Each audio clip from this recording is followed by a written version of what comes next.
Alright. अच्छा, अपनी इस वीक में कितनी क्लासेस हैं यार? जस्ट एक मिनट टाइम टेबल चेक कर लेता हूँ। I think so, 2. 2 क्लास और एक डाउट सेशन भी है शायद। और I think so है। हाँ, फ्राइडे को छुट्टी है, पर सैटरडे को है। वेडनेसडे को डाउट। एक मिनट। 7th में आज है क्लास, कल डाउट सेशन है, वेडनेसडे को क्लास है। हाँ ठीक है ठीक है, 2 क्लास और एक डाउट सेशन है, ठीक है समझ गया। तो यार होमवर्क नंबर 3 थोड़े बहुत लोगों ने अटेम्प्ट किया होगा, है ना? बताओ। हाँ सर, थोड़े बहुत क्वेश्चंस हुए जितना हमने कॉन्सेप्ट्स पढ़ाए। What all will come for TWT? हाँ, तो TWT में आएगा plane mirrors and spherical mirrors, basically पूरा रिफ्लेक्शन वाला पार्ट।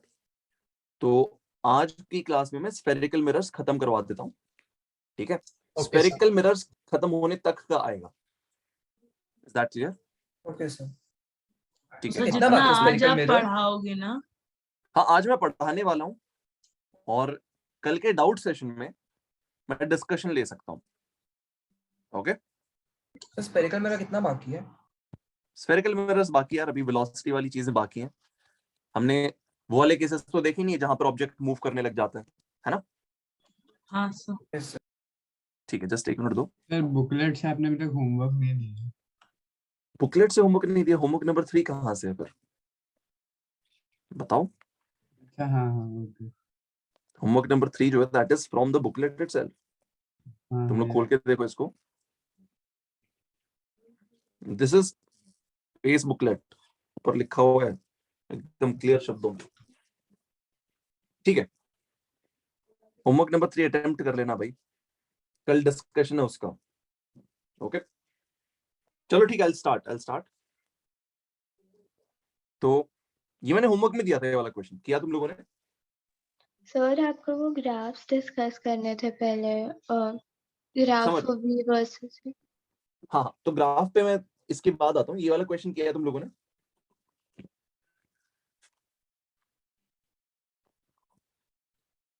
अरे ये होमवर्क में दिया था मैंने, did you guys try this? दिया था, मतलब मुझे लगता है हमने खाली ग्राफ बोला कि ड्रॉ कर लो, हम लोग वही डिस्कस कर।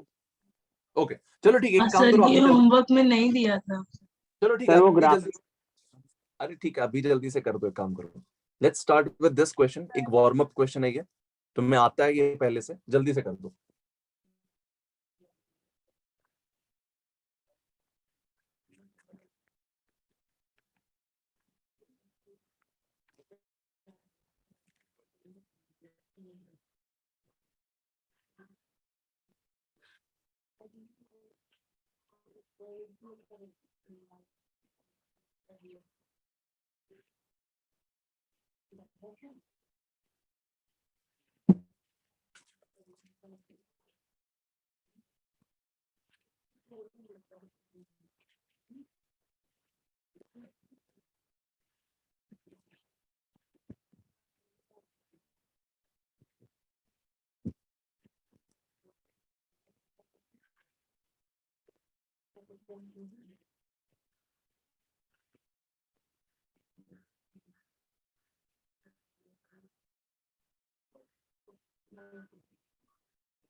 हो पा रहा है भाई?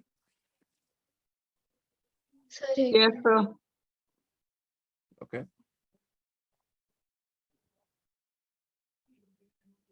इस तरह के क्वेश्चंस क्लास 10th में भी होते थे।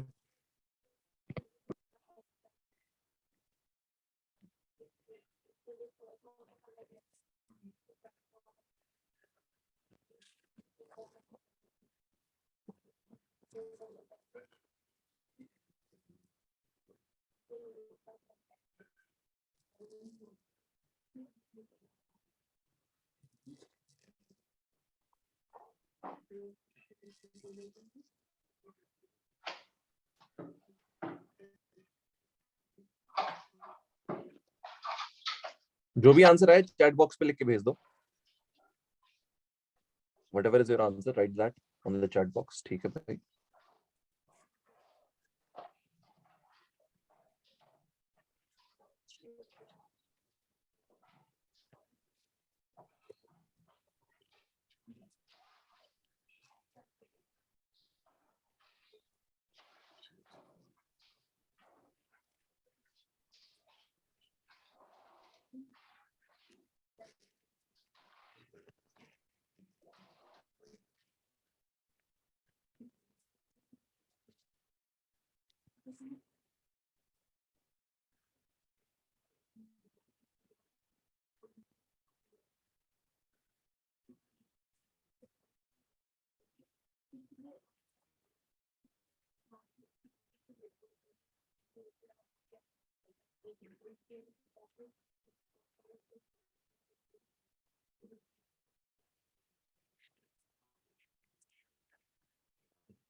Sir, in other batches, they have started with refraction of light and also. Correct, मैंने भी दूसरे बैच में रिफ्रैक्शन स्टार्ट कर दिया है। तुम्हारा भी शुरू हो जाएगा यार आज की क्लास में, अगर खत्म कर पाए हम spherical mirrors. Okay. Sir done. ठीक है, तो यार जल्दी से मैं आंसर्स चेक कर लेता हूँ सब लोगों के। तो द करेक्ट आंसर इज -40/7, -1/7। तो यहाँ पर काफी सारे लोगों ने सही आंसर दिया। ध्रुव का सही है, स्नेहल का सही है, नैन ने थोड़ी बहुत मिस्टेक्स कर दी हैं, ध्रुव ने वापस भेजा हुआ है, प्रियल ने सिर्फ एक्स कोऑर्डिनेट भेजा, दैट्स करेक्ट। रिया का वाई कोऑर्डिनेट सर वो है। दूसरा ध्रुव है। अच्छा, दो ध्रुव हैं क्या? एक ध्रुव शेठ है, दूसरा ओके ओके ओके, ठीक है। चलो I will solve this, it's very easy. तो यहाँ पर देखो, तुम्हें मालूम ही है कि ये ऑब्जेक्ट है, ऑब्जेक्ट से पोल की तरफ जाएगी लाइट। जिस तरफ इंसिडेंट लाइट जाती है उस वाली डायरेक्शन को पॉजिटिव एक्स एक्सिस ले लेना, यहाँ पर लिखा भी हुआ है। तो ऑब्जेक्ट की जो पोजीशन है वो आ जाएगी -40 सेंटीमीटर। फोकल लेंथ जो आएगी यहाँ पर वो कितनी आएगी? फोकल लेंथ वुड बी इसका half but negative, so -5 centimetre की फोकल लेंथ आ जाएगी। फिर 1/v is equals to 1/f -1/u, this is the mirror formula. So 1/-5 -1/-40। तो अब यहाँ पर क्या करो, इसको 8 से ऊपर नीचे मल्टीप्लाई कर दो, 7/-40 हो जाएगा, सो -7/40। तो यहाँ पर मेरे पास v की वैल्यू -40/7 आ गई, विच मीन्स इस ऑब्जेक्ट की इमेज इसी तरफ कहीं पर बनेगी। ठीक है, तो अब यहाँ पर इसके बाद मुझे क्या करना है, लेट्स फाइंड द मैग्निफिकेशन। कौन सा वाला मैग्निफिकेशन? Transverse magnification. तो ट्रांसवर्स मैग्निफिकेशन -v/u आता है, उसकी वैल्यू क्या आएगी? -40/7, सॉरी -40/7 अपॉन -40, तो -1/7 आ जाएगा। यह आ जाएगा -40/7 डिवाइडेड बाई -40, तो इसकी वैल्यू -1/7 आ जाएगी। इसका मतलब क्या है, जो इमेज बनेगी वो ऑब्जेक्ट से छोटी होगी, डिमिनिश्ड इमेज बनेगी, एंड माइनस रिप्रेजेंट्स कि भाई इन्वर्टेड इमेज। Side down. हाँ बोलो, क्या डाउट है बताओ। ठीक है, अब देखो इसके आगे क्या है, height of image upon height of object. ये हमारा ट्रांसवर्स मैग्निफिकेशन का फॉर्मूला होता है। ये -1/7 आया हमारे पास। हाइट ऑफ ऑब्जेक्ट +1 है, तो हाइट ऑफ इमेज क्या आ जाएगी? Height of image is equals to -1/7 into height of object, जो कि 1 है, तो ये -1/7 ही आ जाएगा। और ये सारी की सारी चीजें सेंटीमीटर्स में मेजर करी हमने, तो ये सेंटीमीटर में। Magnification of course unit less है, ऊपर भी सेंटीमीटर नीचे भी सेंटीमीटर। तो आई हैव फाउंड कि भाई -40/7 पे तुम्हारी इमेज बनेगी, मतलब -40/7 पे, और -1/7 उसका हाइट होगा। तो यहाँ कहीं इमेज बनेगी फाइनली, एंड उसके कोऑर्डिनेट्स आ गए मेरे पास। This is the position of the image, and image के जो कोऑर्डिनेट्स हैं दे आर -40/7 सेंटीमीटर, -1/7 सेंटीमीटर। कितने लोगों को ये वाला क्वेश्चन समझ में आ गया? जल्दी से हाथ उठा के बताओ, how many people understood this?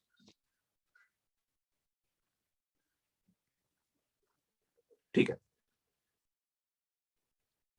आगे बढ़ते हैं। अगले सवाल पे चलते हैं। अच्छा मुझे ग्राफ पर आपने ये मैग्निफिकेशन लिया ना v के बाद। हाँ यार बिल्कुल, देखो मुझे पता है कि जो मिरर फॉर्मूला है उससे मुझे इमेज की पोजीशन मिल जाएगी। मुझे एक और चीज निकालनी कि यार ऑब्जेक्ट की हाइट मालूम है तो इमेज की हाइट क्या आएगी ये मुझे निकालना है। तो उसके लिए मुझे पहले मैग्निफिकेशन निकालना पड़ता है, फिर मैं बोलता हूँ कि यार मैग्निफिकेशन की वैल्यू है hi/ho which is also equals to minus v by u। v आ गया, u दिया हुआ है, हाइट ऑफ ऑब्जेक्ट दी हुई है, तो अब यहां से हाइट ऑफ इमेज आ जाती है -1/7। फॉलोड? जल्दी बताओ। Yes sir. Yes okay, sir. तो मैं जल्दी से वो ग्राफ बता देता हूँ तुम लोगों को। मैंने बोला था कि कॉपी कर लो, एंड आई गेस हमने डिस्कस नहीं किया था ग्राफ, तो I just paste that over here and इसका थोड़ा सा डिस्कशन करने की कोशिश करते हैं। तो एक चीज बताओ, मान लो मेरे पास एक कॉनकेव मिरर है, ये रहा कॉनकेव मिरर, तो वो ज्यादा बड़ा बना दिया। Sir, where is the graph? Sorry, क्या बोल रहे हो? So he was asking where is the graph? Graph अगले पेज पे ये रहा, मैंने पीडीएफ में भेजा था और बोला था क्लास में कि इसको नोट डाउन कर लेना। भूल तो नहीं गया था मैं कहीं कि बताया था? सर हमने बोला था घर पे कर लेना कॉपी। मैंने बोला था इसको ग्राफ को ड्रॉ कर लेना। तो अभी मैं ग्राफ कैसे आया है वो थोड़ा समझाने की कोशिश कर रहा हूँ। तो वो ग्राफ देखने की जरूरत नहीं फिलहाल, पहले जो मैं बता रहा हूँ वो समझ लो। तो दोनों सुनो ध्यान से। Let's say this is the focus, this is the centre of curvature. देखो मान लो इन्फिनिटी पे तुम्हारा ऑब्जेक्ट है, u की वैल्यू मान लो -∞ है, तो तुम्हारा v आता है माइनस, मतलब v आता है f पे, और f खुद में नेगेटिव नंबर है कि पॉजिटिव नंबर है? बताओ। नेगेटिव। v f खुद में नेगेटिव आता है, इन्फिनिटी पे ऑब्जेक्ट है, तो ये रेस रिफ्लेक्ट होके यहाँ पर मिलती हैं, फोकस पे तुम्हारा इमेज बनता है। तो ये एक पॉइंट है। मैं क्या कर रहा हूँ, मैं ग्राफ ड्रॉ करने के लिए बहुत सारे पॉइंट्स कलेक्ट कर रहा हूँ। 10th क्लास में ऐसे ही तो तुम ग्राफ बनाते थे, कोई भी इक्वेशन दे दी जाए, तुम अलग अलग x की वैल्यूज के करस्पॉन्डिंग y की वैल्यूज निकालते थे, वो डॉट्स यहाँ पर लगा देते थे तुम ग्राफ पे, और उनको कनेक्ट करने की कोशिश करते थे। ऐसे करते थे, हाँ कि ना? याद करो। Yes sir. अब देखो यहाँ पे दूसरा एक पॉइंट लेता हूँ कि यार मान लो सेंटर ऑफ कर्वेचर पे हमारा ऑब्जेक्ट है, तो इमेज भी सेंटर ऑफ कर्वेचर पे बनती है कि अगर u की वैल्यू c के बराबर है तो v की वैल्यू भी c के बराबर आ जाएगी, और दोनों ही नेगेटिव हैं, दोनों ही नेगेटिव हैं। तीसरा एक पॉइंट लेता हूं कि भाई अगर मान लो मैंने फोकस के बहुत नजदीक एक ऑब्जेक्ट रख दिया, तो उसकी इमेज -∞ पे बनेगी। सही बात है। तो यहाँ पर अगर u की वैल्यू ऑलमोस्ट फोकस के बराबर है, फोकस से हल्का सा कम है, उसके बारे में बात कर रहे हैं हम, तो v बनेगा कहाँ पे? v would be formed at -∞। है ना? तो यहाँ पर f - df लिख देता हूँ, इसको चलेगा? Is that fine? Yes sir. अब देखो चौथा पॉइंट लेता हूँ कि यार अगर मान लो और आप f में से df निकाल रहे हो तो फिर तो it will be on the side of the pole ना। चलो उस पे कुछ ऐड कर दो, एक काम करो, समझ सर गया मैं तुम क्या प्लस बोल रहे हो। df नहीं होना चाहिए, मैं बस हाँ पूछ रहा हूँ। मतलब plus a very small amount, ऐसे कर दो, चलेगा? मैं समझ गया तुम क्या बोल रहे हो कि ये फोकल लेंथ खुद में नेगेटिव है, इस पे कुछ पॉजिटिव चीज ऐड करोगे। एक मिनट रुक जाओ, नहीं सर आप माइनस होगा भाई, माइनस ही होगा ना, अच्छा हाँ हाँ सर सॉरी, मैंने बस साइन का वो हो गया। हाँ माइनस ही होगा, मैंने सही लिखा था। एनीवेज अब चौथा पॉइंट लेते हैं। मान लो फोकस के हल्का सा इस तरफ शिफ्ट हो गया, तो इमेज बनती है +∞ पे, याद है? फोकस से हल्का सा इस हाँ तरफ शिफ्ट हो सर। गया तो इमेज बनती है +∞ पे। तो अगर u की वैल्यू आ गई हमारे पास f से हल्का सा आगे, f + df बोल दो इसको, तो v की वैल्यू क्या आएगी? v की वैल्यू आ जाएगी तुम्हारे पास +∞ पे इमेज बन जाएगी। फिर उसके बाद जैसे जैसे हम पोल के नजदीक जाएंगे, तो वैसे वैसे इमेज भी पोल पे आ जाएगी, मतलब ये 0 है बेसिकली, हाँ कि ना? Is that true? Yes, sir. अब इन सभी डेटा पॉइंट्स को कलेक्ट करने के बाद हम इनको प्लॉट करने की कोशिश करते हैं। तो अब एक काम करो, सुनो, इसको यू वाली एक्सिस बोल दो, ठीक है, इसको यू वाली एक्सिस बोल दो, और यहाँ पर एक नई एक्सिस बना दो, यहाँ पर एक नई एक्सिस बना दो, और इस लेंस को भूल जाओ, सॉरी इस मिरर को भूल जाओ, ये मिरर तो ऐसे ही बना रखा है यहाँ पर। अब मैं ग्राफ बनाने की कोशिश should we draw separately the graph because it will be confusing otherwise? हाँ, अरे ग्राफ अलग से बनाना है, मैंने बनाया हुआ है, ये तो मैं बस समझा रहा हूँ, ये ड्रॉ करने की जरूरत नहीं, बस समझ लो फिलहाल के लिए, ठीक है। तो देखो अब यहाँ पे सबसे पहले तुम्हें क्या प्लॉट करना है, -∞, f, -∞, f। तो ये बताओ यू पे -∞ कहां पर आएगा, राइट में आएगा कि लेफ्ट में आएगा? लेफ्ट में सर। लेफ्ट में आएगा ऑफ कोर्स। v वाली एक्सिस पे f कहां पर आएगा, ऊपर आएगा कि नीचे आएगा? v वाली एक्सिस पे f कहां आएगा, ऊपर आएगा कि नीचे आएगा? नीचे आएगा। क्यों? बिकॉज f खुद में एक नेगेटिव नंबर है। तो यहां पर अगर मैं एक f पॉइंट बना दूं तो एकदम -∞ पे जाते जाते जाते जाते ये यहाँ पर पॉइंट मेरा एक मिलेगा, एक कोऑर्डिनेट यहाँ कहीं मिल जाएगा। ये कोऑर्डिनेट क्या है, इसका x कोऑर्डिनेट -∞ है और इसका y कोऑर्डिनेट f के बराबर है। यहाँ तक समझ में आ रहा है सब लोगों को? हाँ सर। सर मुझे उसके वो बाद थर्ड और फोर्थ पॉइंट में लाइक समझ में नहीं आया कि कैसे आपने वो डिसाइड किया। सुनो, बस तुम ये मान लो कि फोकस के हल्का सा इस साइड होगा तो +∞ पे बनेगा, ये सही है। ये +df होगा, -df होगा, ये सब छोड़ो, ठीक है। और फिफ्थ पॉइंट का क्या है कि अगर तुम धीरे धीरे ऑब्जेक्ट को पोल पे ले आओ तो इमेज भी पोल पे ही आ जाती है। कि मैंने थोड़ा बहुत बताया था इसके बारे में। हाँ सर वो समझा, थर्ड और फोर्थ वाला ही नहीं हाँ समझ। देखो हल्का सा इस तरफ है तो -∞ पे बनेगी इमेज, हल्का सा इस तरफ है तो +∞ पे, बस इतना याद होना चाहिए, बाकी मैं समझा दूंगा अभी। अब देखो next, centre of curvature C वो यहाँ पर आएगा इधर पे। y एक्सिस पे अगर मुझे C की वैल्यू लिखनी है तो वो यहाँ पर आएगी, because C in itself is negative number.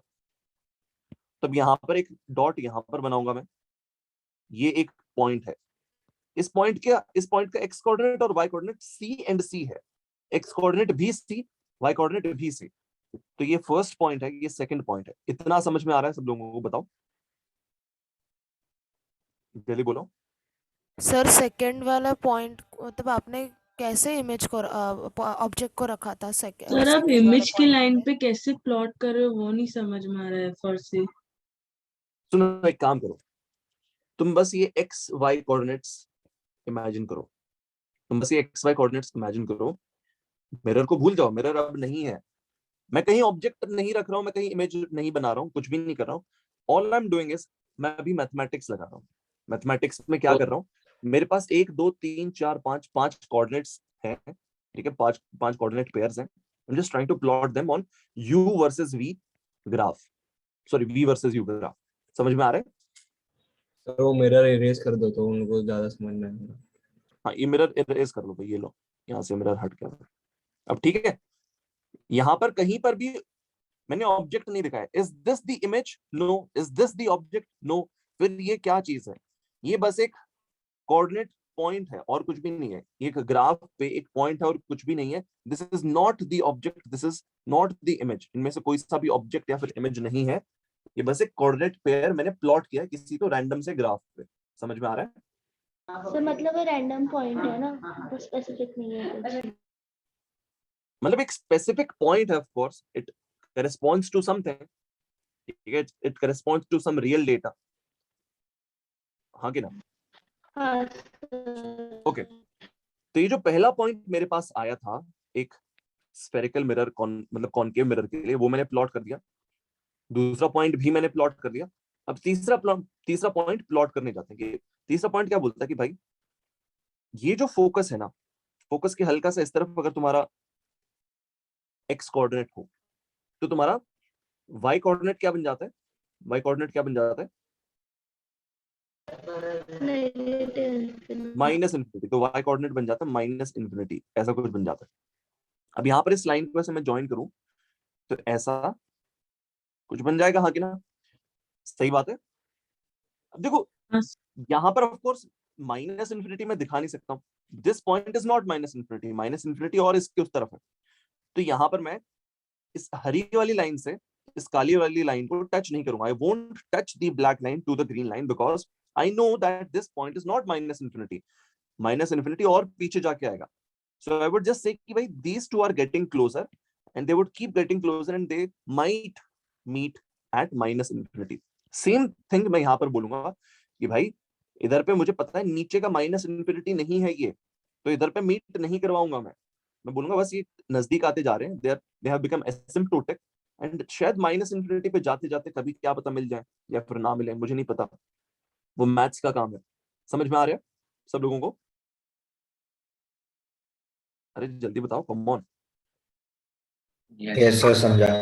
अब देखो, अब अगली चीज क्या बोली थी मैंने सर कि अगर ऑब्जेक्ट को हल्का सा आगे रखा है फोकस के, अगर ऑब्जेक्ट को हल्का सा आगे रखा है फोकस के, मतलब अगर मान लो एक्स कोऑर्डिनेट यहाँ है, तो जो इमेज की पोजीशन आती है, इमेज की पोजीशन क्या आ जाती है? Plus infinity. तो अगर ऑब्जेक्ट को यहाँ कहीं रख दोगे तो इमेज प्लस इन्फिनिटी पे बन जाएगी. अब मैं सिर्फ उसके कोऑर्डिनेट्स प्लॉट कर रहा हूँ, इमेज की पोजीशन कॉमा ऑब्जेक्ट, सॉरी उल्टा, ऑब्जेक्ट की पोजीशन कॉमा इमेज की पोजीशन, कि भैया ऑब्जेक्ट कहाँ रखा है इस कोऑर्डिनेट पे, इमेज कहाँ बनती है इन्फिनिटी पे. तो वाला पॉइंट अगर मैं प्लॉट करूँ वो यहाँ कहीं आएगा, this is the fourth point, और ये वाला जो पॉइंट आएगा ये यहाँ पर आ जाएगा मेरे पास, this point would be at this position. देखो, यूजिंग द मिरर फॉर्मूला, अगर मैं ऐसा कुछ कर दूं, let's say 1 by v is equals to 1 by f minus 1 by u, ये होता है. अगर मान लो मैं ये जो तुम्हारा क्या बोलते हैं ऑब्जेक्ट है, ऑब्जेक्ट को मान लो मैं प्लस एफ पे ही रख दूं, if I keep the object at plus F, तो यहाँ पर क्या होगा बताओ? सॉरी, नॉट प्लस एफ, नहीं सुनो, यहाँ पर क्या होगा मैं बताता हूँ. एक्चुअली ऑब्जेक्ट को अगर मैं आगे रखूं, ये मेरा मिरर है, इसका फोकस जो है उसका नेगेटिव एक्स कोऑर्डिनेट है. अगर मान लो मैं आगे कहीं रख दूं, तो वो एक्चुअली में माइनस एफ कहलाएगा, that would B minus F. तो अगर मैं मान लो ऑब्जेक्ट को आगे रख दूं, आगे कैसे रख सकता हूँ? मान लो जो रेज आ रही है they are converging in nature, तो यहाँ पर क्या आता है? वर्चुअल ऑब्जेक्ट आ जाता है हाथ में, that would be a virtual object. Is that right? Yes sir. तो corresponding to a virtual object जो तुम्हारा u होगा, u पॉजिटिव बन जाएगा, u बनेगा पॉजिटिव. तब देखो ये एक नेगेटिव नंबर है, नेगेटिव नंबर में से सब्ट्रैक्ट करने एक पॉजिटिव नंबर, हाँ कि ना? नेगेटिव नंबर में से सब्ट्रैक्ट करने एक positive number, is that right? सही बात है? अरे जल्दी बोलो. Yes sir. तो अब यहाँ पर क्या होगा? 1/v की वैल्यू एक बड़ा नेगेटिव नंबर आएगी, मान लो ये -2/f ऐसा कुछ आ गया, जस्ट एक रैंडम एग्जांपल ले रहा हूं या फिर इसको 2/f लिख दो बिकॉज f खुद में एक नेगेटिव नंबर है. तो अभी यहाँ पर क्या आएगा? v f/2 आएगा. v पॉजिटिव आ रहा है और f/2 आ रहा है. तो यहाँ पर मेरे को क्या दिख रहा है कि अगर, अच्छा नहीं, v नेगेटिव आ रहा है एक्चुअली, सॉरी, v नेगेटिव आ रहा है बिकॉज वो आ रहा है f/2 and f in itself is negative. तो यहाँ पर अगर मैं u को -f डाल दूं, मतलब मेरा ऑब्जेक्ट जो है वो आगे है. फिर तुम बोलोगे सर बट आगे तो पॉजिटिव होना चाहिए. अरे एक्चुअल में f जो है वो खुद में नेगेटिव है. तो यहाँ पर अगर मैं u को -f डाल दूं, which means the object is, किस तरह का ऑब्जेक्ट है? रियल ऑब्जेक्ट है कि इमेजिनरी ऑब्जेक्ट है, वर्चुअल ऑब्जेक्ट? किस तरह का ऑब्जेक्ट है? What kind of an object? Object is real. No, this object is virtual. Oh, this is This is a virtual object. ये virtual object क्यों है? कोई मुझे बता सकता है क्यों है? सर क्योंकि नेगेटिव f और f खुद में Negative नेगेटिव है, तो फिर वो Because u का u की वैल्यू positive पॉजिटिव आ होगा। रही है, u की वैल्यू पॉजिटिव आ रही है, इसलिए ये एक वर्चुअल ऑब्जेक्ट है. तो इसके करस्पॉन्डिंग v की वैल्यू आ जाती है f/2. तो अभी बताओ जो इमेज बन रही है वो रियल बन रही है कि इमेजिनरी बन रही है? इमेजिनरी ना? नहीं, Real. v खुद में जो आएगा वो फाइनल वैल्यू नेगेटिव है कि पॉजिटिव है? v की फाइनल वैल्यू पॉजिटिव है कि नेगेटिव है? Okay Negative. नेगेटिव है। नेगेटिव क्यों है? बिकॉज फोकल लेंथ खुद में नेगेटिव है, f in itself is negative, तो ये नेगेटिव है, तो रियल इमेज बन रही है. समझ में आ रहा है? तो यहाँ पर देखो, अब u की वैल्यू अगर मैं -f बनाऊं, तो u की वैल्यू अगर -f बना दे, दिस इज -f. -f क्यों है? बिकॉज f खुद में नेगेटिव है, तो ये पॉजिटिव बन जाएगा. तो यहाँ पर v की वैल्यू f/2 आ रही है, तो v की वैल्यू यहाँ कहीं आ रही है। ठीक है, तो यहाँ पर मेरे पास ये पॉइंट्स बन रहे हैं, ये ऐसे कनेक्ट हो रहे हैं। तो देखो अभी धीरे धीरे क्या होगा मैं बताता हूँ। अगर मैं ऑब्जेक्ट को प्लस इन्फिनिटी पे रख दूं, ऑब्जेक्ट को प्लस इन्फिनिटी पे रख दूं, तो ये वाली चीज गायब हो जाएगी इस इक्वेशन में से, v की वैल्यू f के बराबर आ जाएगी। तो अगर मैं ऑब्जेक्ट को सच में प्लस इन्फिनिटी पे रख दूं, तो धीरे धीरे करके ये जो लाइन है ये यहाँ पर कॉन्वर्ज होते जाएगी, मतलब इसके साथ एसिम्प्टोटिक बन जाएगी बेसिकली, एंड v जो है वो f पे ही आ जाएगा, v जो है f पे ही आ जाएगा, ऐसा कुछ पॉइंट आ जाएगा। तो यहाँ पर मेरे पास एक ये कर्व दिख रहा है मुझे, और एक ये वाला कर्व दिख रहा है मुझे। इसको हम बोलते हैं रेक्टेंगुलर हाइपरबोला बोल देते हैं शायद, है ना? तुम लोगों ने थोड़ा बहुत शायद पढ़ा हो कोऑर्डिनेट ज्योमेट्री में, आई डोंट नो, बट अगर नहीं पढ़ा तो कोई बात नहीं, बाद में पढ़ोगे। तो इस तरह का कुछ ग्राफ आ जाता है फॉर कॉनकेव मिरर।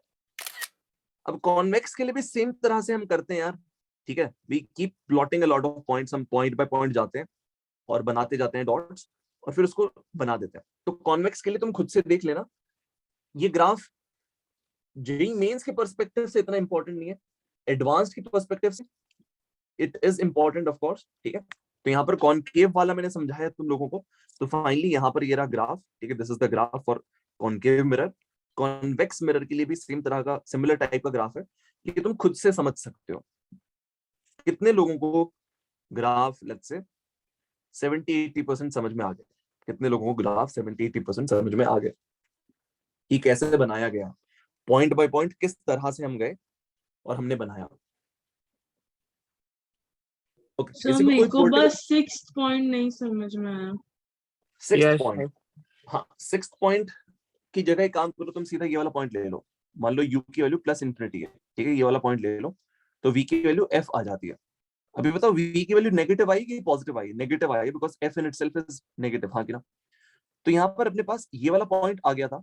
कौन सा वाला पॉइंट? ये वाला पॉइंट आ गया था, ये वाला पॉइंट आ गया था। अभी ये जो पॉइंट आया है, this point is somewhere over here. अब इन तीनों पॉइंट्स को ऐसे कनेक्ट करोगे, ऐसा कुछ एक ग्राफ बन जाएगा। तो ये वाला पॉइंट समझ में आ रहा है क्या? हाँ sir, got it. Okay, anyone else? Sir sir मतलब नीचे वाला पार्ट जो है कॉनकेव मिरर वाला पार्ट, उसके आपने एसिम्प्टोट बनाया, एंड देन ऊपर वाला पार्ट कॉनकेव मिरर का आपने हाइपरबोला बना दिया। भाई दोनों ही हाइपरबोला है, इसको और इसको मिला के हाइपरबोला बोलेंगे अपन।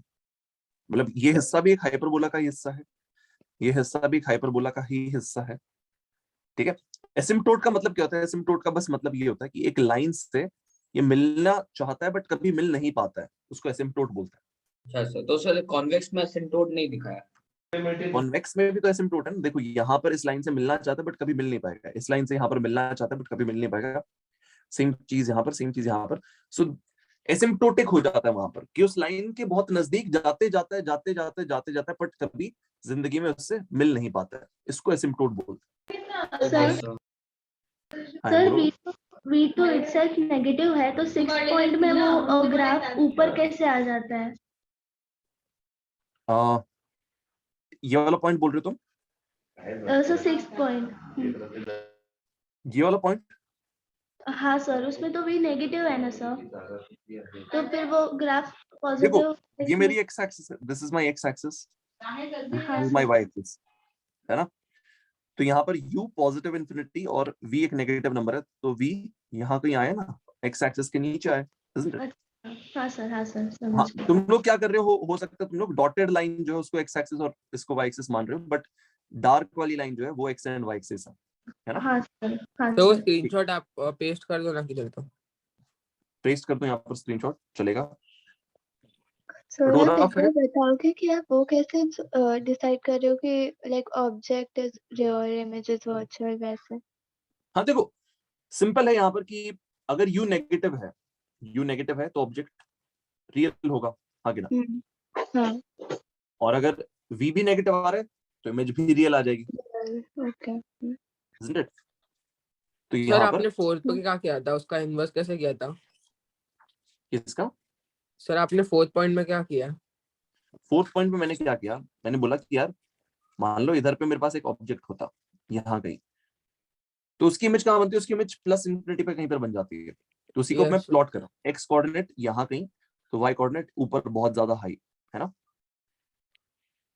एक्स कोऑर्डिनेट यहाँ कहीं, तो वाई कोऑर्डिनेट बहुत ज्यादा हाई। ओके अच्छा तो यार देखो यहाँ पर सर, अपन ने इसमें f को y एक्सिस लिया है। किसको नहीं नहीं यार देखो ये बस एक ऐसी लाइन बना दी है मैंने कि इधर पे भी ग्राफ इसको टच होना चाह रहा है और इधर पे भी इसको टच होना चाह रहा है, और कुछ भी नहीं। ये लाइन ऐसे रेफरेंस के लिए बना रखी है, यहाँ पर भी ये लाइन ऐसी रेफरेंस के लिए बना रखी है। ये वाई एक्सिस हमेशा है, ये हमेशा एक्स एक्सिस है, ठीक है। These So lines it are will touch just at infinity, no sir? हाँ they would touch at infinity, but can you reach infinity? No, if you reach somewhere then that's definitely not infinity, because तुम infinity पे नहीं पहुंच सकते हो। तो ये graph भी कभी infinity पे पहुंच नहीं पाएगा। अगर कहीं पर पहुंच रहा है तो तुम बोलोगे अबे यार यहाँ तो ये पहुंच गया, तो दिस इज नॉट infinity। तो यार अब ये थोड़ा सा डिबेटेबल चीज है कि ये मिलते हैं कि नहीं मिलते हैं, बट हम बोल देते हैं फाइनली कि they are not meeting, they are asymptotic. Asymptotic का मतलब क्या, और नजदीक होते जाएंगे, नजदीक होते जाएंगे, नजदीक होते जाएंगे, एंड शायद कभी ना मिले। So you can find any other point except that. क्या So you on the हाँ graph, exactly you can find any other point but that point. Exactly. So can you Sir, this explain is what you mean by f plus df? मतलब कहाँ पर है वो point and f minus df?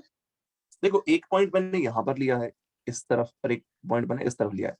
इस तरफ object रखा तो minus infinity पे इमेज बन गई, तो मैंने यहाँ पर प्लॉट कर दिया कि अगर एक्स कोऑर्डिनेट ये है तो वाई कोऑर्डिनेट माइनस इन्फिनिटी आ जाता है।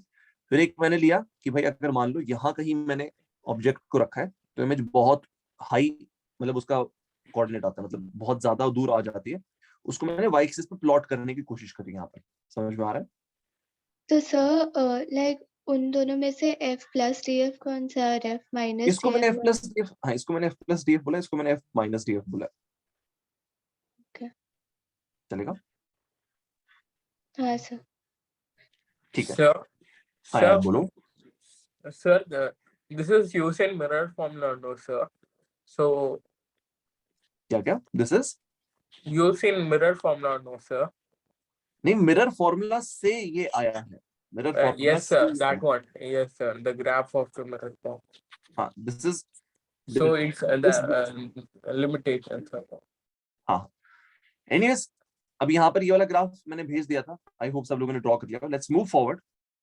अब हम बात करते हैं कि यार अगर मान लो ऑब्जेक्ट को हम चला दें तो क्या होता है। जैसे एक सिंपल मिरर था, प्लेन मिरर, तो उसमें हमने देखा था कि यार अगर ऑब्जेक्ट मिरर के पैरेलल जाए तो इमेज के पास भी एग्जैक्ट सेम पैरेलल वेलोसिटी आ जाती है without any change in the direction. Object इधर आए तो इमेज एग्जैक्टली ऑपोजिट डायरेक्शन में आने लग जाती है। ये हमने देखा था प्लेन मिरर्स के लिए। अगर मिरर भी मूव हो रहा होता था तो हम क्या करते थे, हम मिरर पे बैठ के सॉल्व कर देते थे और फिर उसके बाद ग्राउंड पे आते थे, ये हम करते थे। सेम तरह की चीजें हम यहाँ पर भी कर सकते हैं कि भाई लेट्स से ये हमारा कॉनकेव मिरर है, let's say this is a concave mirror. अब अगर मान लो ऑब्जेक्ट इधर जा रहा है तो इमेज कहाँ जाएगी? पहली बात ऊपर ही जाएगी कि नीचे आएगी, क्या होगा एग्जैक्टली? अगर ऑब्जेक्ट इधर आ रहा है तो जो भी हमारी इमेज है वो राइट में जाएगी, लेफ्ट में जाएगी, कहाँ जाएगी exactly? What's going to happen with the image? ये सब So चीजें निकाल के, yes sir. Sir, from the graph, right? Not from the graph. हमें I थोड़ा mean सा एक like अलग, it won't be like same velocity and all, no sir?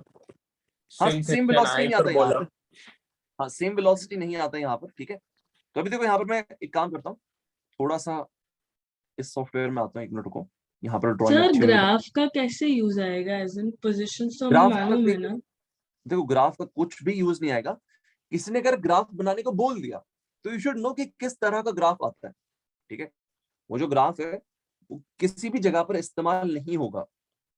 कहाँ पर एज इन इस्तेमाल होगा? आपने बोला ना एडवांस में।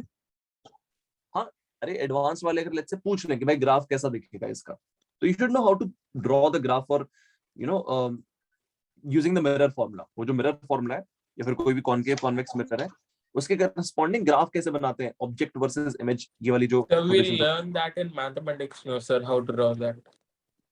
देखो यार यहाँ पर मैंने भी तो सिखाई दिया, पॉइंट बाय पॉइंट जाके तो सीख लिया तुमने, हाँ कि ना? सही बात है। Yes sir. तो मैथमेटिक्स में तुम्हें इससे थोड़े से और एडवांस तरीके बताए जाएंगे, बट अगर बेसिक तरीके से ही बन पा रहा है ये ग्राफ तो why do you want to wait for the advanced methods? वो बहुत सारे लोगों को वैसे भी शायद समझना है, समझ में आ रहा है? बहुत सारे लोग कोऑर्डिनेट मतलब एनीवेज अगर बेसिक चीज से हो रहा है ना, मेरे हिसाब से सीख लेना चाहिए। ओके चलो एनीवेज, तो यहाँ पर मैं ये वाला पार्ट कर देता हूँ जल्दी से। हम क्या सोच रहे हैं कि अब ऑब्जेक्ट को चलाते हैं और देखते हैं कि इमेज कहाँ चलेगी। ऑब्जेक्ट को चलाते हैं और देखते हैं कि इमेज किस तरफ चलेगी। तो यार this is my spherical mirror. कौन सा वाला है? Concave mirror.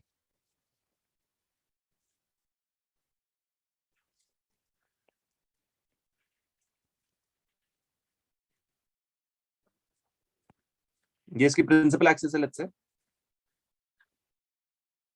लेट्स से यहाँ कहीं इसका फोकस है, यहाँ कहीं इसका सेंटर ऑफ कर्वेचर है, और मान लो कि इधर पे मैंने कहीं पर ऑब्जेक्ट रखा हुआ, कहीं पर भी, डजंट रियली मैटर कहाँ रखोगे, फाइनल रिजल्ट सेम आता है। अब एक चीज बताओ मुझे कि जैसे जैसे तुम इस ऑब्जेक्ट को इस तरफ लेके आओगे, इमेज किस तरफ शिफ्ट होगी, राइट में कि लेफ्ट में? क्या लगता है? लेफ्ट लेफ्ट में। Sir, Left left side. Good good good good good. तो यहाँ पर ये इमेज इस तरफ शिफ्ट होगी। और ये बताओ एक और चीज कि अगर मैं इस ऑब्जेक्ट की हाइट बढ़ाऊं तो इमेज की जो हाइट है वो ऊपर की तरफ बढ़ती है कि नीचे की तरफ बढ़ती है? नीचे की तरफ सर। नीचे Sir, की तरफ the सर। ratio, sir. नीचे की तरफ। Very good. तो यहाँ पर हमें एक चीज समझ में आ रही है कि अगर इसकी वेलोसिटी पॉजिटिव है, ऊपर वाली जो परपेंडिकुलर टू प्रिंसिपल एक्सिस है, तो इसकी velocity perpendicular to principal axis negative आनी चाहिए। अगर ऑब्जेक्ट की velocity parallel to principal axis positive है तो इसकी नेगेटिव आनी चाहिए। ये हमें दिख रहा है। समझ में आ रहा है सब लोगों को? जल्दी बोलो। Yes, sir. अब So, देखो, but the ratio of the height is maintained, right? But whatever. हाँ अगर देखो, if you are not changing you, if you not changing the position of the object with respect to the pole, कि pole से कितना दूर है, तो ये वाला डिस्टेंस भी चेंज नहीं होगा। और अगर ये डिस्टेंस मतलब v और u दोनों कांस्टेंट है तो ट्रांसवर्स मैग्निफिकेशन कांस्टेंट रहेगा। तो जितना ज्यादा ऑब्जेक्ट की हाइट, उतना उसी के प्रोपोर्शनल तुम्हारी इमेज की हाइट आ जाएगी। उसी के प्रोपोर्शनल तुम्हारी इमेज की हाइट आ जाएगी। कैसे आती है? Height of image upon height of object is equal to the transverse magnification. तो अगर तुमने इस ऑब्जेक्ट को, एक मिनट, अगर तुमने इस ऑब्जेक्ट को आगे पीछे शिफ्ट नहीं किया तो इमेज भी आगे पीछे शिफ्ट नहीं होगी। तो u और v कांस्टेंट रहेंगे। u और v कांस्टेंट रहे तो ट्रांसवर्स मैग्निफिकेशन कांस्टेंट रहेगी। ट्रांसवर्स मैग्निफिकेशन कांस्टेंट रही तो इनका रेशियो कांस्टेंट रहेगा, कि भाई इसकी हाइट और इसकी हाइट का रेशियो हमेशा मेंटेन रहेगा। That's what you were saying, right? Yes, sir. So, using this, you can take the velocity, no, sir, if we know the velocity of the बिल्कुल बिल्कुल बिल्कुल बिल्कुल, object. एकदम सही बात है, एकदम सही बात है। बट हम देखो फिलहाल क्या कर रहे हैं, we are actually going to shift this in this direction. हम इसको एक्चुअली में इस तरफ शिफ्ट करेंगे और इसकी वेलोसिटी निकाल के देखेंगे। ठीक है, तो अब देखो यहाँ पर तुम क्या करो, तुम बोल दो कि लेट्स से इसकी वेलोसिटी आगे की तरफ है, this is vo vector, this is the object, this is the object, इसकी वेलोसिटी vo वेक्टर है, ये ऑब्जेक्ट है, ये इमेज है। इमेज की वेलोसिटी को आगे मान लो फिलहाल के लिए। आई नो दैट वो पीछे आएगी, बट फिलहाल के लिए इसको आगे मान लो। अगर ये नेगेटिव आएगी, अगर ये नेगेटिव आएगी तो इसका मतलब क्या है? इमेज कहाँ जा रही है? राइट में जा रही है कि लेफ्ट में जा रही है? Left Sir, left. लेफ्ट में जा रही है। अगर हाँ, अगर इमेज की वेलोसिटी मैंने राइट में मानी है और वो लेफ्ट में Sir, here the जा रहा हो, velocity of image will be like. देखो मैंने अगर कोई चीज राइट में मानी है, अगर मैंने कोई चीज Sir, राइट में but मानी it है, should go from right to left, no, sir. अरे भाई मेरी बात तो सुन ले, मैं क्या बोल रहा हूँ कि अगर वो मान लो मैंने अज्यूम कर लिया that it is going to the right, if I assume that it is going to the right and I get a positive value, then it is actually going to the right. But if I get a negative value, then it means it's going to the left. Is that right? Yes, sir. Okay, so I've assumed this direction, but I know that I would get a negative answer. I know that. ठीक है, अब मैं ऐसा क्यों कर रहा हूँ? ताकि साइन कन्वेंशन के साथ हम एकदम सिंक में रहें, कुछ हम गलती ना कर दें, इसलिए मैं ऐसा कर रहा हूँ। अब देखो, let's say this distance is x, कौन सा वाला डिस्टेंस? जो ऑब्जेक्ट का डिस्टेंस है यहां से। let's say this distance is u, ये डिस्टेंस तो एक्चुअली में माइनस यू होगा, of course you know that, right? इसको x बोल दो, x coordinate of the object, इसको xo बोल देते हैं। एंड ये जो x कोऑर्डिनेट है इमेज का, इसको बोल दो xi, x coordinate of the image. Now थोड़ी सी कैलकुलेशंस हैं, तुम ध्यान देना एक बार, ध्यान देना एक बार। मैंने ऑब्जेक्ट को किस तरफ जाते हुए माना है? राइट की तरफ। मैंने ऑब्जेक्ट को राइट की तरफ जाते हुए माना है। तो यहाँ पर क्या हो रहा है? एक काम करो, सबसे पहले मिरर फॉर्मूला लिख दो। What is the mirror formula? 1/u + 1/v = 1/f। अब दोनों तरफ टाइम डेरिवेटिव ले दो, एक time derivative on both sides. तो time derivative of 1/u plus time derivative of 1/v is to time derivative of 1/f। ये बताओ 1/f का टाइम डेरिवेटिव क्या आएगा भाई? बताएगा कोई मुझे? सर 0 ना। So Zero. constant. 0 आएगा, बिकॉज फोकल लेंथ नहीं बदलती है, चाहे ऑब्जेक्ट को कहीं पर भी रख दो। So as the object is moving the focal length is not changing, तो इसका डेरिवेटिव तो 0 ही आ जाएगा ऑफ कोर्स। Yes, तो sir. यहाँ पर zero. हाँ, यहाँ पर मैं चेन रूल लगाऊंगा, मेरे पास आएगा -1/u²। यहाँ पर मेरे पास आएगा -1/u² इनटू du/dt एंड इधर पे मेरे पास आएगा -1/v² into dv/dt is equals to 0। अब यहाँ पर मेरे पास इसके आगे क्या हो जाएगा? What I would get is कि भाई 1/v² dv/dt is equals to -1/u² du/dt। चलेगा? जल्दी बोलो। Yes Yes, sir. तो 1/du में 2 भी आएगा ना बाहर? कौन सा 2? नहीं सर कुछ नहीं। ठीक है, अब देखो इसके आगे तुम क्या कर सकते हो? तुम बोल सकते हो कि भाई ये जो चीज है du/dt, this is the rate at which object distance is changing, कि ऑब्जेक्ट का जो डिस्टेंस है वो कितना तेजी से बदल रहा है, ये du/dt है।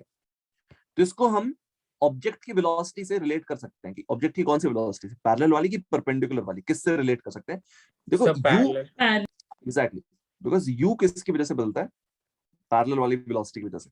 परपेंडिकुलरली चलते रहो, u would not change at all. तो this is the velocity of object parallel to the principal axis. तो ये मेरे पास एक तरह से मेरे पास इमेज की वेलोसिटी आ रही है parallel to the x axis, parallel to the principal axis. तो यहाँ पर मेरे पास क्या आ रहा है कि भाई जो वेलोसिटी है इमेज की, velocity of image, that is coming out to be -v²/u²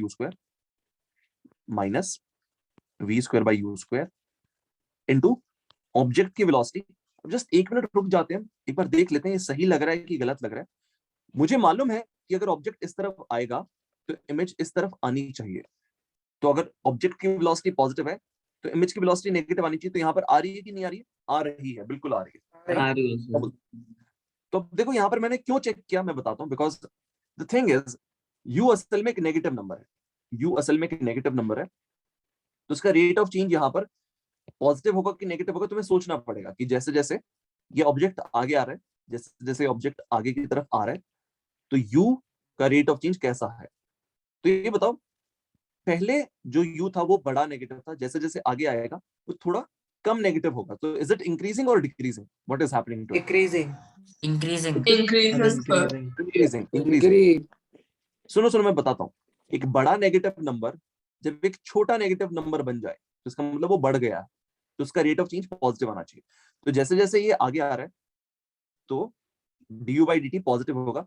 तो कहना इसे vo ऑब्जेक्ट की जो स्पीड है और du/dt दोनों पॉजिटिव है, तो एकदम सही है। इसको मैं ऑब्जेक्ट की स्पीड लिख सकता हूँ, एकदम सही है। क्या बोलते हो कि माइनस माइनस लगाना पड़ेगा? ऐसा तो नहीं है कहीं ये चीज नेगेटिव आ रही है और ये चीज पॉजिटिव ली है मैंने, तो दोनों को सिंक कराने के लिए मुझे एक पे नेगेटिव लगाना पड़ेगा? ऐसा तो नहीं है कि दोनों सही साइन के आ रहे हैं, दोनों पॉजिटिव आ रहे हैं, तो सीधा मैं ऑब्जेक्ट की प्रिंसिपल एक्सिस के पैरेलल वाली स्पीड को du/dt लिख सकता हूँ। क्या लगता है, लिख सकता हूँ कि नहीं लिख सकता हूँ? लास्ट स्टेटमेंट वापस रिपीट और करना आप ना क्या आपने बोलना चाह रहे हो? लास्ट मैं वापस से रिपीट करता हूँ। देखो मैं वापस से रिपीट करता हूँ। यहाँ पर कुछ लोगों को कंफ्यूजन होता है। क्या कंफ्यूजन होता है? I tell you. बात कुछ समझ में नहीं आ रहा है। किसके बाद समझ में नहीं आ रहा? इसके बाद, चेन रूल के बाद से। चेन रूल के बाद से समझ में नहीं आया? ठीक है मैं रिपीट करता हूँ। देखो ये चेन रूल वाला पार्ट समझ में आ गया सब लोगों को? हाँ सर। अब इसके बाद मैंने क्या किया, इसको मैं RHS में लेके चला गया, इसको मैं RHS में लेके चला गया हूँ, यहां पर आ गया, ये चीज LHS में रह गई, बट मैं ऑपोजिट डायरेक्शन में दिखा रहा हूँ। ये समझ में आया सब लोगों को ये वाला स्टेप? हाँ सर। ठीक है, अब एक काम करो, क्या मैं इसको ऑब्जेक्ट की स्पीड लिख सकता हूँ कि नहीं लिख सकता हूँ, ये बताओ। हाँ ये सर, क्या चीज है? हाँ सर लिख सकते हैं। Rate of change of object distance. हाँ, ऑब्जेक्ट का PDM। डिस्टेंस, हाँ ऑब्जेक्ट का डिस्टेंस फ्रॉम द पोल कितना तेजी से बदल रहा है, ये वो वाली चीज है। तो ये ऑब्जेक्ट की वेलोसिटी है parallel to the principal axis. ये वाली चीज क्या है कि भाई ऑब्जेक्ट का जो डिस्टेंस है पोल से वो कितना तेजी से बदल रहा है, वो कितना तेजी से बदलते जा रहा है। तो ये क्या मुझे देगा, इमेज की parallel to the principal axis velocity देगा, इमेज की parallel to the principal axis velocity देगा। तो यहाँ पर क्या गया, इमेज की velocity is equals to minus of v square by u square into object की velocity.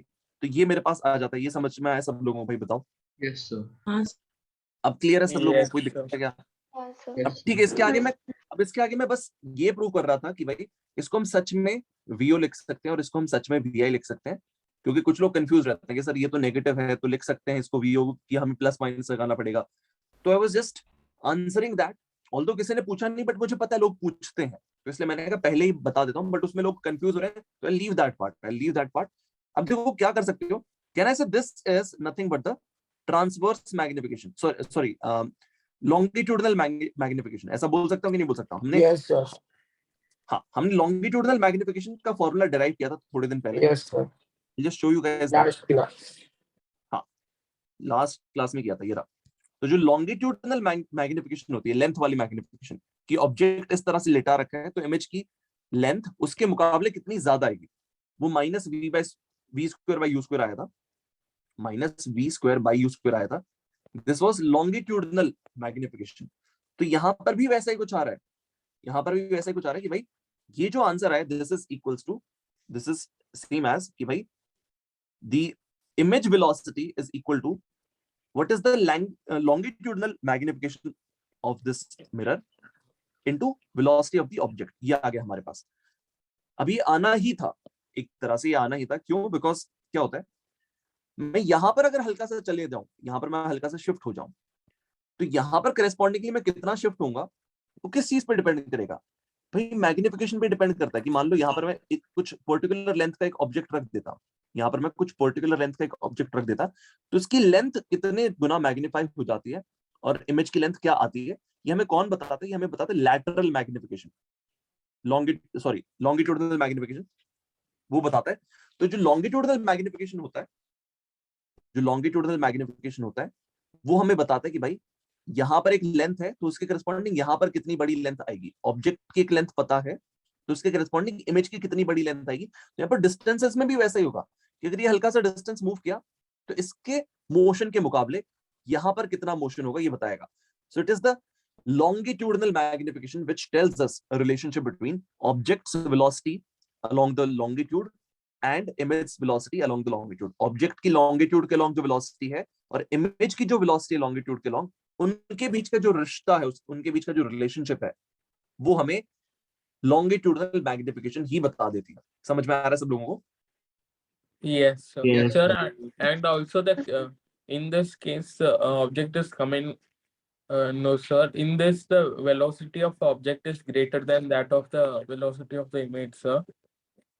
In this case, yes. In this case, but would that be the case always? Maybe not. No, sir. When the object is between C and F, it would be opposite. बिल्कुल, जैसे ही b का magnitude बड़ा हो जाएगा u के मुकाबले, at that point image की speed एकदम से बढ़ जाएगी compare to the object speed. तो यहाँ पर देखो, जैसे जैसे ऑब्जेक्ट यहाँ तक आता है, जैसे जैसे ऑब्जेक्ट इन्फिनिटी से यहाँ तक आता है, इमेज हमारे सिर्फ फोकस से सी तक शिफ्ट होती है। तो of course image must be moving very slowly compare to the object. जब ऑब्जेक्ट इन्फिनिटी से सी तक आया है तब तक इमेज सिर्फ फोकस से सी तक आई है, तो of course the image is moving slowly eight this point.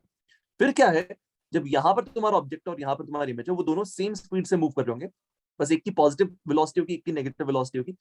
अब इसके आगे क्या होगा, जैसे जैसे तुम्हारा ऑब्जेक्ट यहाँ से आ जाएगा, इमेज तुम्हारी यहाँ से इन्फिनिटी तक पहुंच जाएगी। तो in this region of course the image is travelling faster, because same time में जितनी देर में ऑब्जेक्ट सिर्फ इतना सा डिस्टेंस मूव करता है, इमेज बहुत सारा डिस्टेंस मूव कर देती। तो image must be moving faster when the object is in this region, image must be moving slower than the object when the object is placed in this region। ये वाला point कितने लोगों को समझ में, एक बार हाथ उठा के बता दो। जो मैं बोलने की अभी कोशिश कर रहा हूँ, कितने लोगों को समझ में आ रहा है?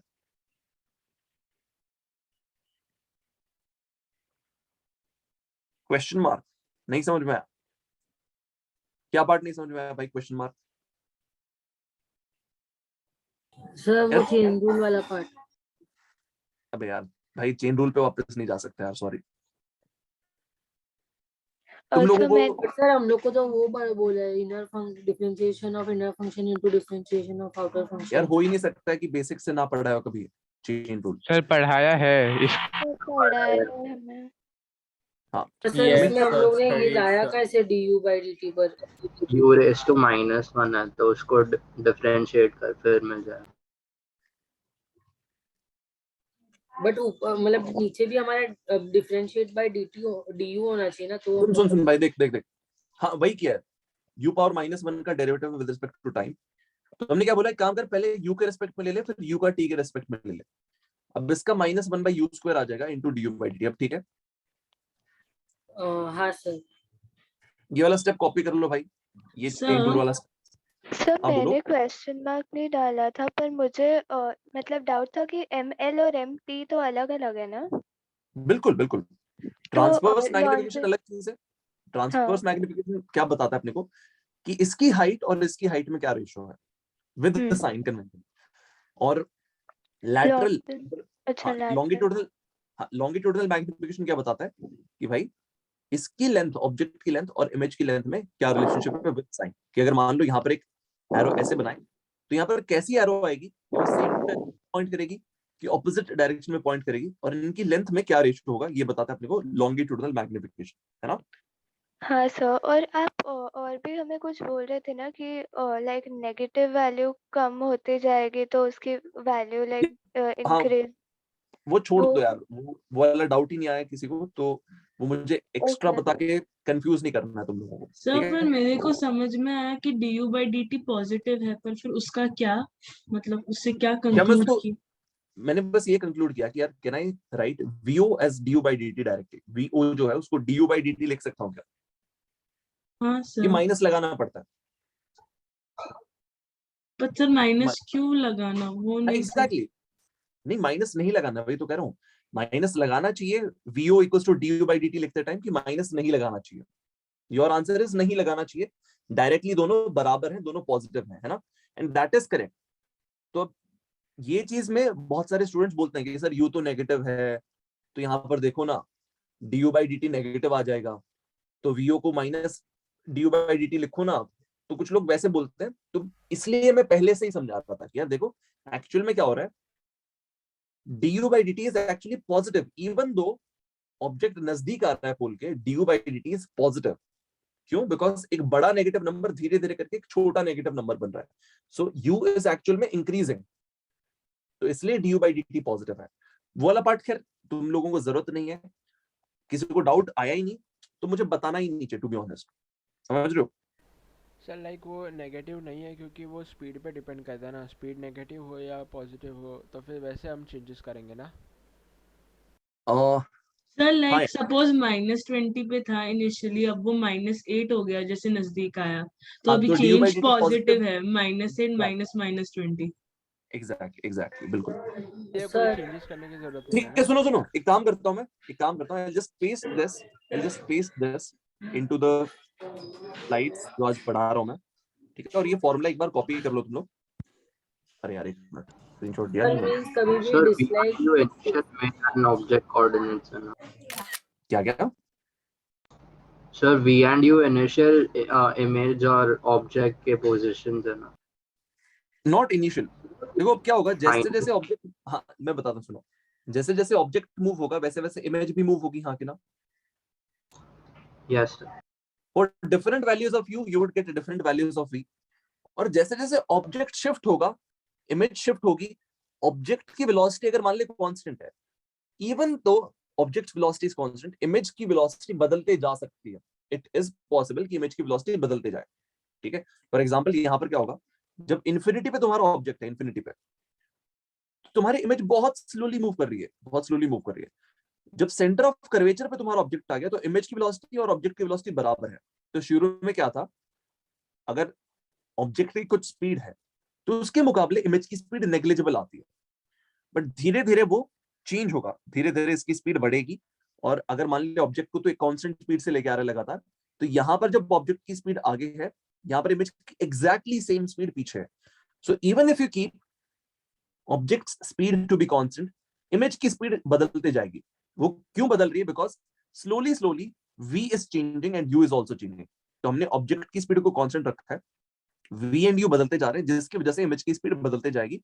तो ये किसी भी पॉइंट ऑफ टाइम के कोऑर्डिनेट्स हैं, ये किसी भी पॉइंट ऑफ टाइम के कोऑर्डिनेट्स है कि भाई मान ले तुझसे कोई पूछता है कि भाई अभी फिलहाल मेरा ऑब्जेक्ट यहां पर है, तो इमेज कहां पर आएगी? यहां पर आएगी। अगर अभी की तुझे ऑब्जेक्ट की वेलोसिटी पता है तो तू अभी की इमेज की वेलोसिटी निकाल सकता है। बाद में पूछा गया तो बाद की ऑब्जेक्ट की पोजीशन निकाल, बाद की इमेज की पोजीशन निकाल, उनको यहां पर डाल, तो तेरे को उस टाइम की इमेज की वेलोसिटी मिलेगी। समझ में आ रहा है? Yes, sure, got it. Okay. हाँ यार, किसी और को कोई डाउट? सर आप वो पॉइंट लिखवा सकते हो क्या कि वीओ की कब वेलोसिटी वीआई से ज्यादा होगी, कब कम होगी? श्योर।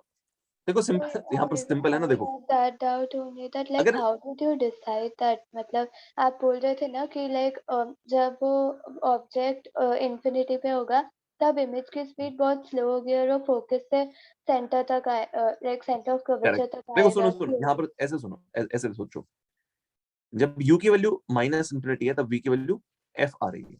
नीचे अगर इंफिनिटी का स्क्वायर हो जाए तो ये वाली चीज क्या हो जाएगी? डिनोमिनेटर में अगर जीरो हो जाएगी। तो अगर u की वैल्यू इंफिनिटी होगी तो ये वैल्यू जीरो हो जाएगी, बट नेगेटिव तो रहेगी ऑफ कोर्स। तो अगर मेरा ऑब्जेक्ट इंफिनिटी पे है, माइनस इंफिनिटी पे, और इधर पे आ रहा है, तो इमेज यहाँ पर होगी और बहुत ही धीरे धीरे इस तरफ शिफ्ट हो रही होगी। फिर धीरे धीरे क्या होगा? एज u इज डिक्रीजिंग, ये वैल्यू एनीवेज बढ़ेगी, वैसे वैसे v की वैल्यू भी बढ़ेगी, तो overall this quantity increases. At this point both u and v are equal, तो ये रेशियो 1 बन जाता है। तो इमेज की वेलोसिटी और ऑब्जेक्ट की वेलोसिटी सेम आ जाती है, मतलब मैग्नीट्यूड वाइज। समझ में आ रहा है? तो तुम यार सीधा हमेशा इनको कंपेयर कर लेना ना कि v बड़ा है कि u बड़ा है। हमें पता है कि यहां पर अगर ऑब्जेक्ट है तो v छोटा आता है u से, v छोटा है u से मैग्नीट्यूड वाइज। तो जब ऑब्जेक्ट इधर पे है c के इस तरफ, तो v छोटा है u बड़ा है, तो ऑफ कोर्स इमेज धीरे चलेगी कंपेयर टू द ऑब्जेक्ट। जब इस जगह पे हैं दोनों, तो इमेज की पोजीशन और ऑब्जेक्ट की पोजीशन सेम है, तो दोनों v और u सेम है, तो इमेज की स्पीड और ऑब्जेक्ट की स्पीड सेम आ जाएगी। इस तरफ है तो क्या होता है?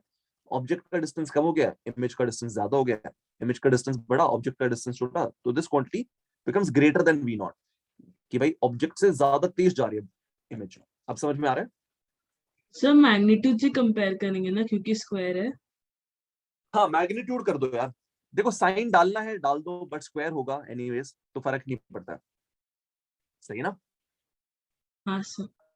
यहाँ पर मैं बस लिख देता हूँ कि भाई VO and VI are the velocities of object and image with the sign convention.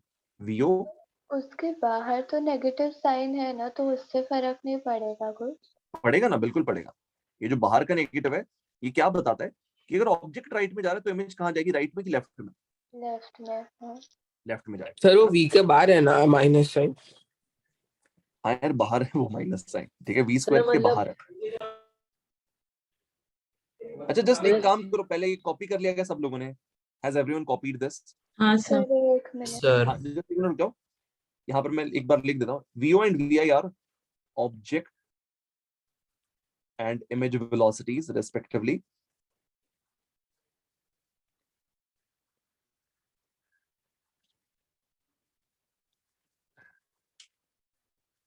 Sir और अगर ऑब्जेक्ट की कोई थिकनेस हुई तो फिर कुछ वेरी होगा? एक मिनट रुको।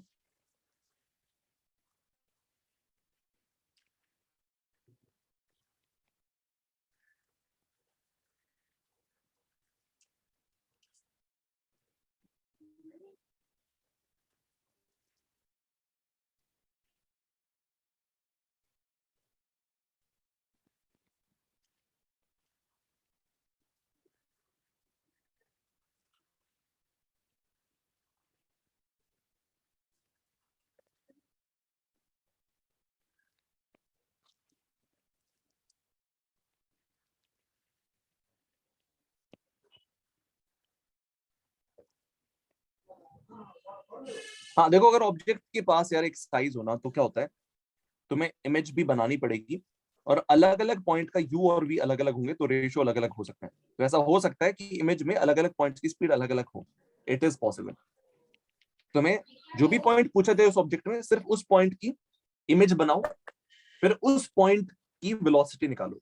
अलग अलग पॉइंट्स की इमेज की, मतलब इमेज पे जो अलग अलग पॉइंट्स उन सभी की वेलोसिटी अलग अलग हो सकती है। It is possible. फॉलोड? ये सर सर मैं पूछ रहा था कि समझो एक लेंथ दी है और फिर एक विड्थ दी है उसकी, और तो फिर दोनों उसका केस में वही करना पड़ेगा। दोनों केसेस में वही करना पड़ेगा तुम्हें। अच्छा यार, ये वाली चीज कॉपी कर लो, जल्दी आगे बढ़ते हैं। अरे यार सुनो, इस पे बेस्ड कुछ क्वेश्चंस होंगे आगे, तुम्हें समझ में आएंगी चीजें। फिलहाल बस ये फॉर्मूला चाहिए, ये लाल डब्बे वाला फॉर्मूला चाहिए और कुछ भी नहीं सर चाहिए। डन। अब आगे बढ़ते हैं जल्दी से। नेक्स्ट इज कि अगर मैं मान लो ऑब्जेक्ट को ऊपर मूव करवा दूं तो इमेज ऑफ कोर्स नीचे मूव करेगी। तो जिस तरह से यहाँ पर लैटरल लॉन्गिट्यूडिनल मैग्निफिकेशन पिक्चर में आया था, वहां पर ट्रांसवर्स मैग्निफिकेशन पिक्चर में आएगा और कुछ नहीं। That's the final result. मैं फाइनल रिजल्ट लिख रहा हूँ। डेरिवेशन एकदम सिमिलर टाइप का ही होगा, बट घुसने की जरूरत नहीं है। हमें दिख रहा है किस तरह के रिजल्ट आ रहे हैं यहाँ पे।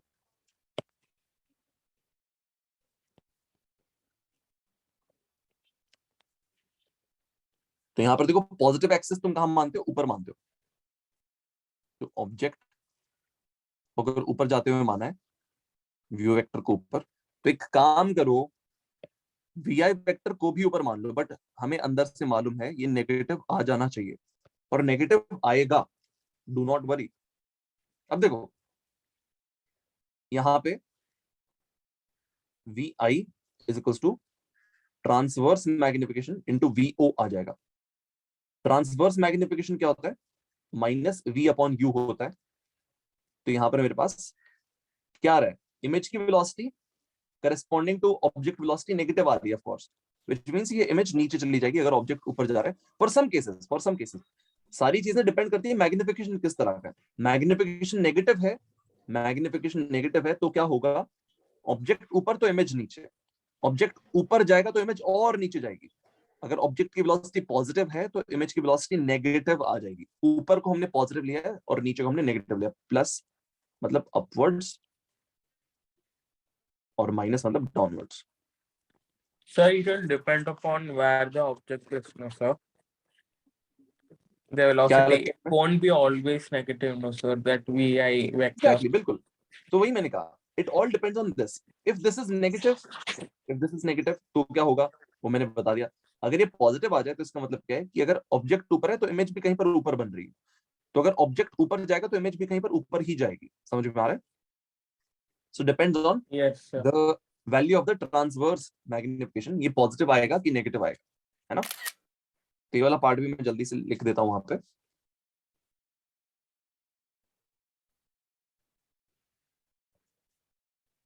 ये अगला पार्ट है। ये अगले पार्ट में क्या है कि भाई अगर तुम्हारा जो ऑब्जेक्ट है वो प्रिंसिपल एक्सिस के परपेंडिकुलर मूव कर रहा है, तो क्या होता है?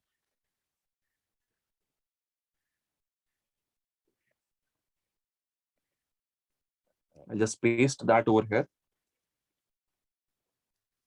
ठीक है, this is the final result that you need to remember.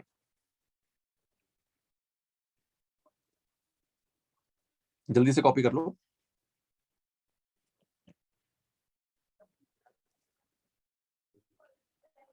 Sir, same formula, sir. पिछला फॉर्मूला और ये फॉर्मूला अलग है। पिछले वाले में ml था, इसमें mt है। Okay, sir. MT. This is transverse, that was lateral. Okay.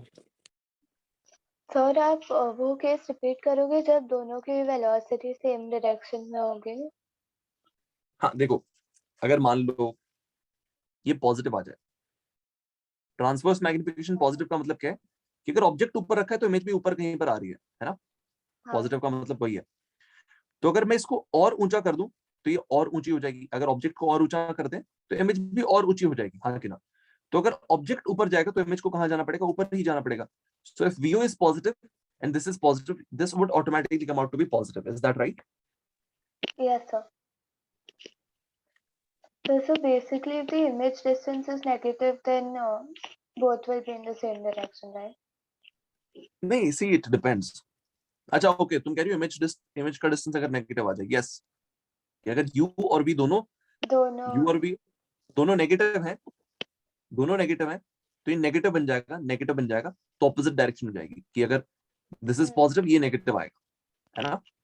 हाँ सर, तो उस केस में भी नहीं होगा। हाँ, उस केस में एक ऊपर जाएगा एक नीचे जाएगा। हाँ।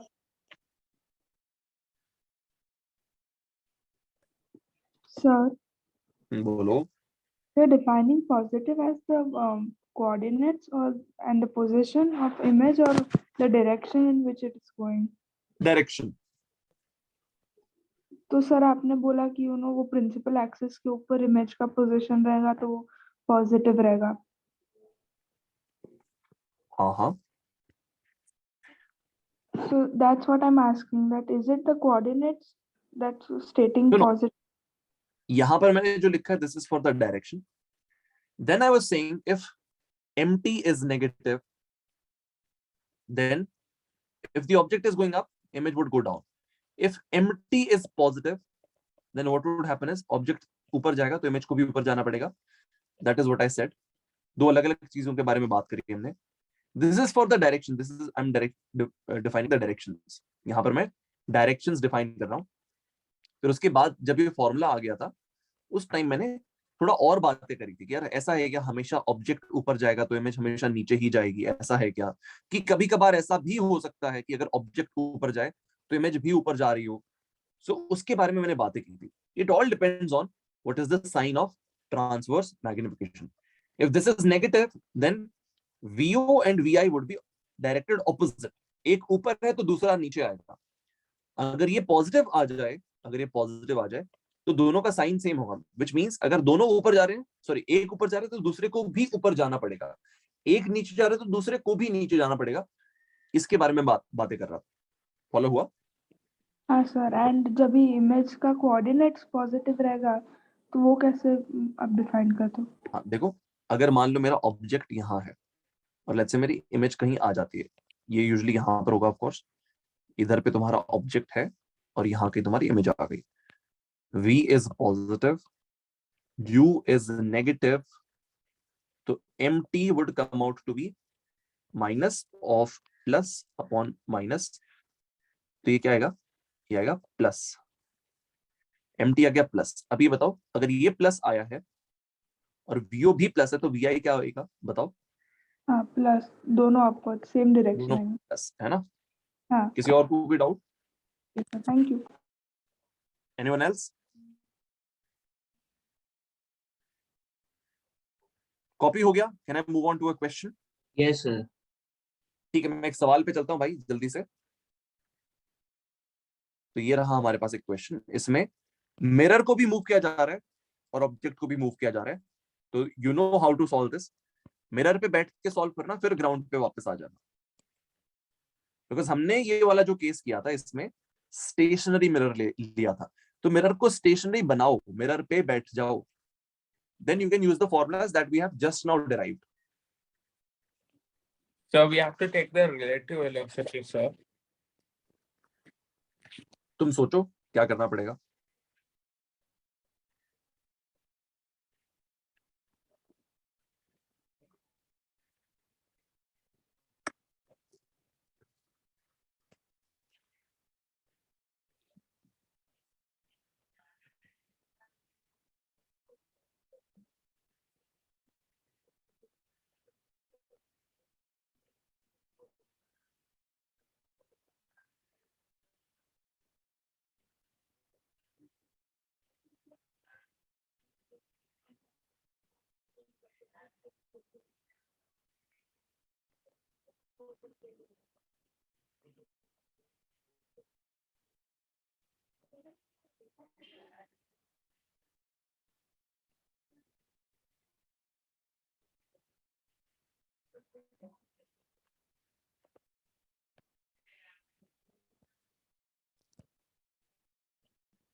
So 1 minute.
ओके, काफी टाइम हो गया है।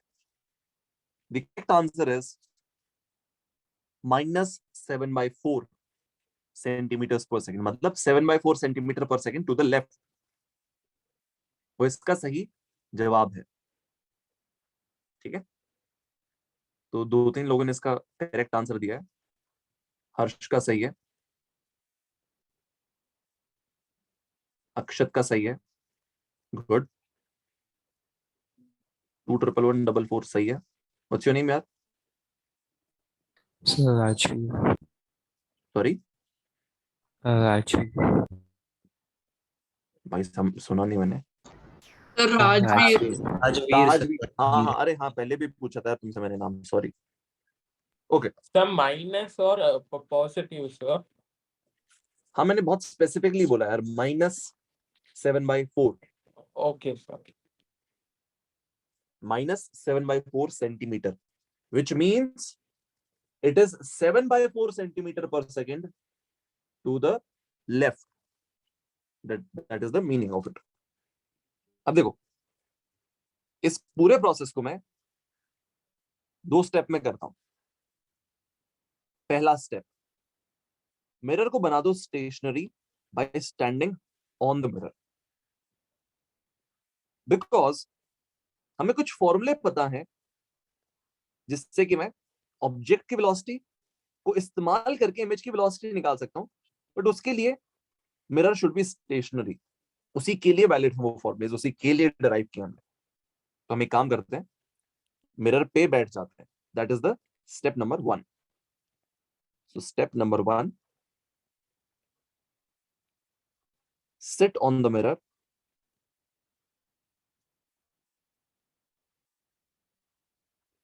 and find velocity of image with respect to mirror। उसके बाद हम जमीन पर बैठेंगे, फिर हमें मालूम पड़ जाएगा कि जमीन पे अगर कोई खड़ा है तो उसको इमेज कहां जाते हुए देखेगी। तो सबसे पहले इस पे अगर तुम खड़े हो गए हो तो ऑब्जेक्ट तुम्हें 3 की स्पीड से आते हुए देखेगा राइट में। So velocity of object with respect to mirror ये आएगी +3 सेंटीमीटर पर सेकेंड हो जाएगी। नेक्स्ट, अब क्योंकि ये लॉन्गिट्यूड के अलोंग मूव कर रहा है, इमेज भी लॉन्गिट्यूड के अलोंग मूव करेगी, मुझे लॉन्गिट्यूडिनल मैग्निफिकेशन चाहिए। Longitudinal magnification is -v²/u²। एक बार ये आ गई तो मैं इमेज की वेलोसिटी निकाल सकता हूं। इमेज की velocity is equal to longitudinal magnification into object की वेलोसिटी।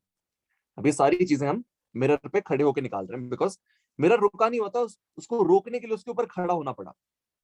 मतलब हमारे हिसाब से वो कब रुकेगा, जब हम उसी के ऊपर खड़े हो जाएंगे। तो ये वाली चीज यहां तक समझ में आ रही है सब लोगों को?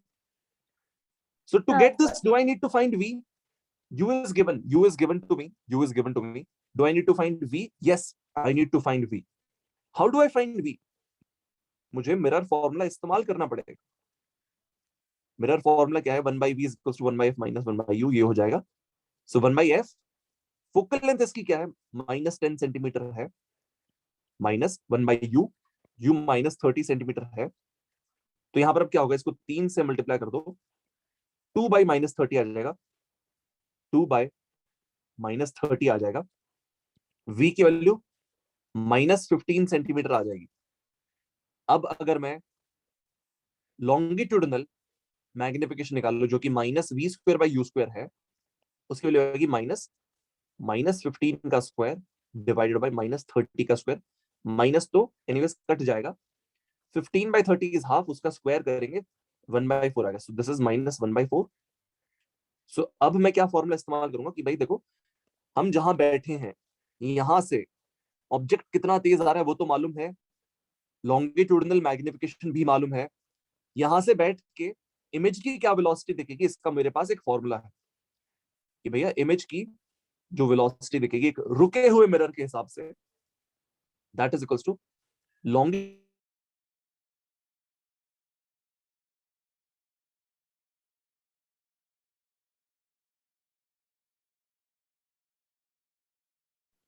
Hello, sir. Your Sir, voice we is can't hear you. Sir आप कुछ बोल रहे हो?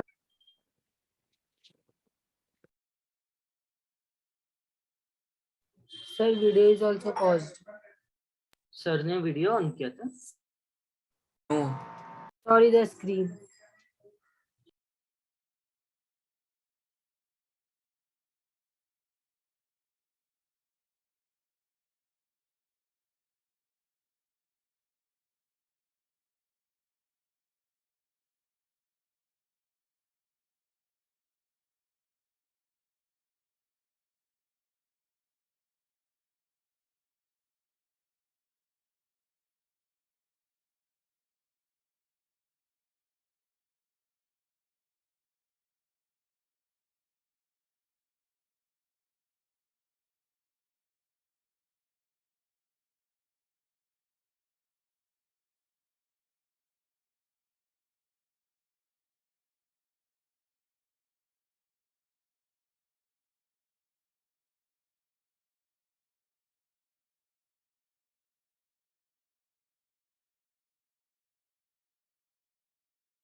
हेलो हेलो, सुन पा रहे हो भाई अभी?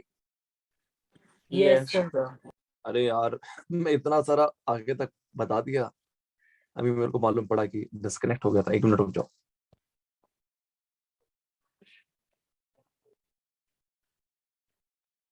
ठीक है, मैं पूरा रिपीट करता हूँ मैंने जो बोला अभी। सर -1/4 तक मालूम पड़ा। यहां तक मालूम पड़ गया, ठीक है। अब देखो सुनो, इसके बाद मैं क्या बोल रहा हूँ कि रुके हुए मिरर के रिलेटिव, रुके हुए मिरर के हिसाब से ऑब्जेक्ट की स्पीड और इमेज की स्पीड में ये रिलेशनशिप होता है ना। अगर मिरर रुका हुआ होता, जो कि हमने रोक दिया, कैसे, उसके ऊपर बैठ गए, तो उसके हिसाब से ये फॉर्मूला होता है कि इमेज की जो भी वेलोसिटी होती है that is equal to longitudinal magnification into object की वेलोसिटी। क्यों? बिकॉज ये जो ऑब्जेक्ट है लॉन्गिट्यूड के अलोंग मूव कर रहा है, तो इमेज को भी लॉन्गिट्यूड के अलोंग ही मूव करना पड़ेगा। तो इमेज की जो लॉन्गिट्यूड के अलोंग वेलोसिटी है और ऑब्जेक्ट की जो लॉन्गिट्यूड के अलोंग वेलोसिटी है with respect to the mirror, उसमें ये रिलेशनशिप है कि भाई इमेज की जो भी वेलोसिटी लॉन्गिट्यूड के along with respect to the mirror is equal to longitudinal magnification into object की velocity along the longitude with respect to the mirror। because with respect to mirror क्यों बोल रहा हूं मैं? because यार हम चाहते हैं कि मिरर रुका हुआ दिखे हमें, फिर हम ये फॉर्मूला इस्तेमाल कर सकते हैं, अदरवाइज नहीं कर सकते। अब इधर पे इसकी वैल्यू निकालनी है, क्या है भाई मालूम नहीं। इसकी वैल्यू -1/4 आई थी और इसकी वैल्यू हमारे पास आई हुई है 3। कि भाई अगर मैं इस मिरर पे बैठ गया तो मुझे ऑब्जेक्ट 3 की स्पीड से राइट में आते हुए दिखता है, तो ये -3/4 आ जाएगा। ये क्या चीज आ गई है? This is the velocity with which the image seems to be moving with respect to the mirror। तो यहां पर मेरे पास क्या आ रहा है कि इमेज जो है यहां पर कहीं पर है 15 सेंटीमीटर दूर है पोल से पीछे की तरफ, और वो पीछे की तरफ ही जा रही है इमेज 0.75 सेंटीमीटर पर सेकंड से। ये सब हमने कहां से निकाला है? मिरर पे बैठ के निकाला है। मिरर पे बैठकर अगर हम देखें तो हमें इमेज इस तरफ जाते हुए दिखेगी। अब देखो, तुम्हें पता है कि अगर लेट्स से मेरी गाड़ी इस तरफ जा रही है और मेरी गाड़ी के अंदर बैठ के एक दूसरी गाड़ी 10 की स्पीड से जाते हुए दिख रही है और मेरी खुद की स्पीड 100 है, तो इसका मतलब क्या है? इसकी स्पीड 110 है, बिकॉज मेरे रिलेटिव इसकी एक्स्ट्रा स्पीड इधर पे 10। तो अगर मेरी खुद की इधर पे 100 है तो इसकी 110 होनी चाहिए। तो ये जो गाड़ी है जो इधर पे ऑलरेडी जा रही है 1 की स्पीड से, इस गाड़ी में बैठ के ये गाड़ी दूसरी वाली 0.75 की स्पीड से इस तरफ जा रही है, विच मीन्स इसकी स्पीड उसके मुकाबले 0.75 ज्यादा है। तो इसकी नेट स्पीड क्या होगी? 1.75 इस तरफ हो गया ऑफ कोर्स। तो अगर मैं जमीन पे बैठ के देख रहा हूं तो इमेज जो है उसकी फाइनल स्पीड मेरे को 1.75 टू द लेफ्ट दिखनी चाहिए। बट इस पे काम करते हैं, बेसिक वेक्टर फॉर्मूला से निकालते हैं। बेसिक वेक्टर फॉर्मूला से कैसे निकालेंगे? इसकी वेलोसिटी वेक्टर फॉर्म में हो जाएगी this amount in the I cap, this amount in the I cap -3/4 I cap, या फिर बोल दो 3/4 in the minus I cap, जो भी बोलना है। 3/4 in the minus I cap बोलो या फिर -3/4 इन द आई कैप बोलो, बात एक ही है। ये इमेज की वेलोसिटी है with respect to the mirror, कि मिरर पे खड़े होके इमेज कहां जाते हुए दिखती है, कितनी स्पीड से जाते हुए दिखती है। This is image velocity with respect to mirror. Mirror की खुद की वेलोसिटी माइनस आई कैप में है 1 सेंटीमीटर पर सेकंड, माइनस आई कैप में है 1 सेंटीमीटर पर सेकंड। अब देखो, मेरे पास एक फॉर्मूला है कि इमेज की वेलोसिटी अगर निकालनी है तो क्या करो, पहले मिरर पे बैठ के इमेज की वेलोसिटी निकालो, फिर उस पे मिरर की वेलोसिटी भी ऐड कर दो। तो ये -3/4 आई कैप, ये -1 आई कैप, दोनों को ऐड करो तो मेरे पास -7/4 आई कैप आ जाता है, विच मींस जमीन पे खड़े हो गए तो इमेज तुम्हें इस तरफ मूव करते हुए दिखेगी 7/4 सेंटीमीटर पर सेकंड की स्पीड से। सब लोगों को समझ में आया क्या भाई, बताओ? Yes, sir. Sir, we are calculating instantaneous velocity, right? It is Yes. the velocity is varying from time to time. Yes, the velocity is varying from time to time. We have found the velocity of the image when the object is at a distance of 30 centimeter from the pole। हमने उस समय की velocity निकाली है। बाद में जैसे जैसे ऑब्जेक्ट शिफ्ट होगा तो इमेज भी शिफ्ट होगी और इमेज की वेलोसिटी बदलते भी जाएगी। It would keep on changing. Yes, that's correct. Sir एक बार स्टेप 2 रिपीट करेंगे आप? स्टेप 2 में देखो मैंने क्या किया है, मुझे ये मालूम पड़ गया मिरर पे खड़े होके इमेज जो है इस तरफ जाते हुए दिखती है 0.75 से। ठीक है, अब ये बताओ मुझे कि अगर तुम्हारी गाड़ी इस तरफ जा रही है, तुम्हारी गाड़ी से देखें तो दूसरी गाड़ी और आगे जाते हुए दिख रही है इतनी स्पीड से, which means what does this mean? This means कि तुम्हारी गाड़ी से एक्स्ट्रा स्पीड है इस गाड़ी के पास। कितनी एक्स्ट्रा है? ये। तो तुम्हारी स्पीड पे इसकी स्पीड ऐड कर दो, तो इमेज की जो भी स्पीड है मिरर के रिलेटिव, उस पर मिरर की स्पीड ऐड कर दो, उससे मालूम पड़ेगा कि इसकी एक्चुअल स्पीड क्या है, उससे मालूम पड़ेगा इसकी एक्चुअल स्पीड क्या है। समझ में आया? हाँ सर, मतलब मेरी स्पीड पर उसकी स्पीड ऐड कर देनी है। नहीं, अपनी स्पीड पे उसकी वो स्पीड जो तुम्हें दिख रही है वो ऐड कर दो, तो उससे उसकी फाइनल स्पीड मिल जाएगी कि यार वो एक्चुअल में कहाँ जा रहा है। तो मैं क्या बोल रहा हूँ, मेरी गाड़ी 100 की स्पीड से जा रही है और मेरी गाड़ी के रिलेटिव उसकी स्पीड 10 दिख रही है, दैट मीन्स उसकी एक्चुअल स्पीड 110 है। तो मैंने क्या किया, हाँ, तो मैंने क्या किया, मेरे को उसकी क्या स्पीड दिख रही है प्लस मेरी खुद की क्या स्पीड है, ये दोनों चीजें ऐड कर दी, तो आई गेट उसकी एक्चुअल में क्या स्पीड है। अब यार ये वाली चीजें देखो, ऑफ कोर्स काइनेमैटिक्स में पढ़ाई गई होंगी तुम लोगों को, तो एक बार थोड़ा सा रिकैप ले सकते हो रिवाइज करते टाइम, मतलब पुराने नोट्स चेक करके। और ये बेसिक्स तो याद रहते ही। सर हाँ यार, आपने लिखा है velocity of i with respect to m, लेकिन फिर बाद में वी आई एम को v i minus v m करना चाहिए था ना? कर दो। वही किया और फिर सर ने दूसरा साइड ले लिया ना वीएम को। वी आई एम नेगेटिव कैसे हो गया, पॉजिटिव कैसे हुआ? माइनस होना चाहिए था ना? भाई सुन सुन सुन, ये बोल रहा है तू फॉर्मूला, हाँ ये सर यही वाला। तो v I is equals to v i m विम बार प्लस वी एम हो जाएगा। भाई अब बता क्या दिक्कत है?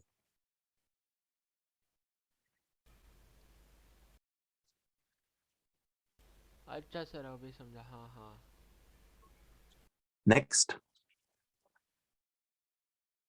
और कोई सवाल?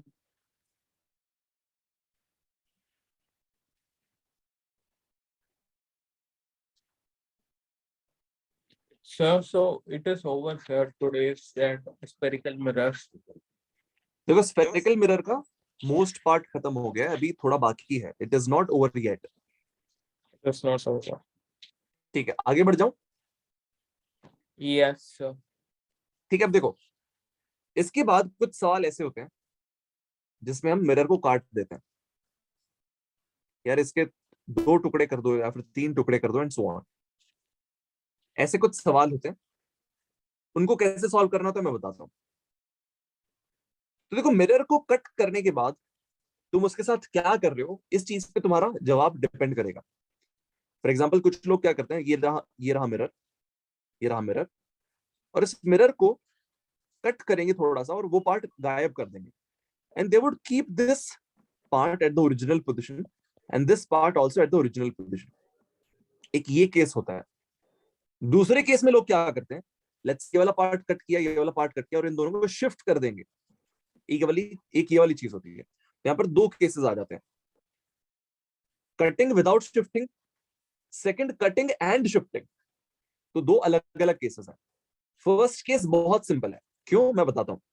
देखो अगर मान लो ये मेरा कॉनकेव मिरर है, this is my concave mirror, इसको हम बोल देते हैं कंप्लीट कॉनकेव मिरर बोल देता हूं, इसको फुल कॉनकेव मिरर बोल देता हूं।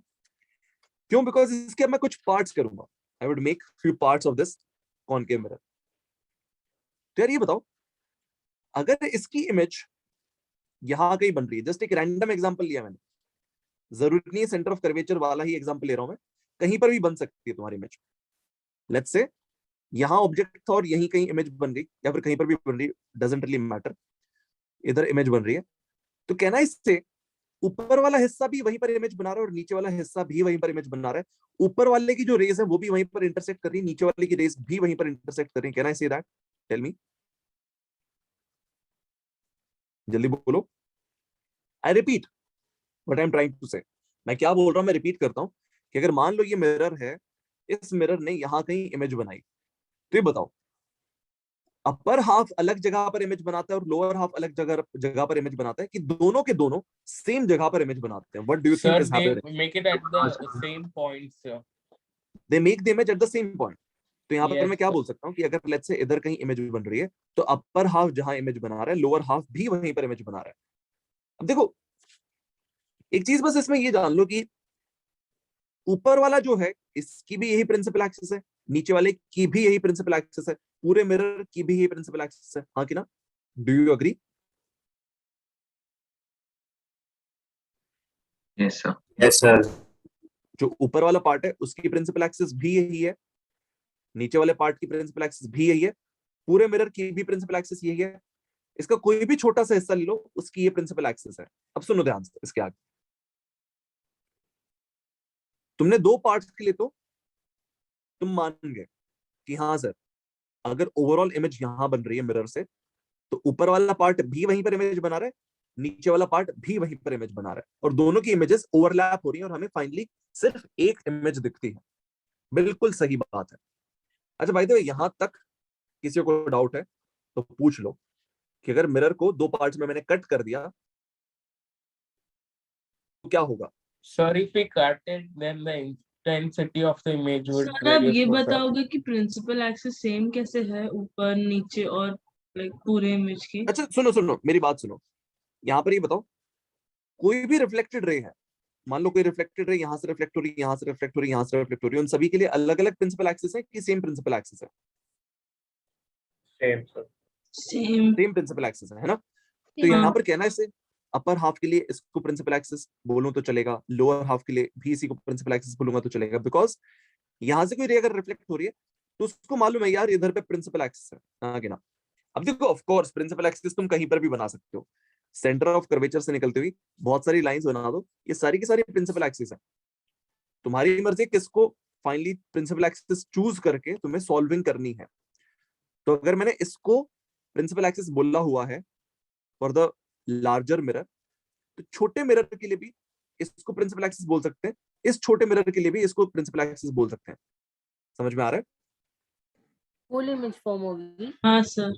हाँ, अब सुनो, आगे सुनो ध्यान से, Sir, मैं क्या बोल रहा we have to do the principal axis such that it should be perpendicular to the object.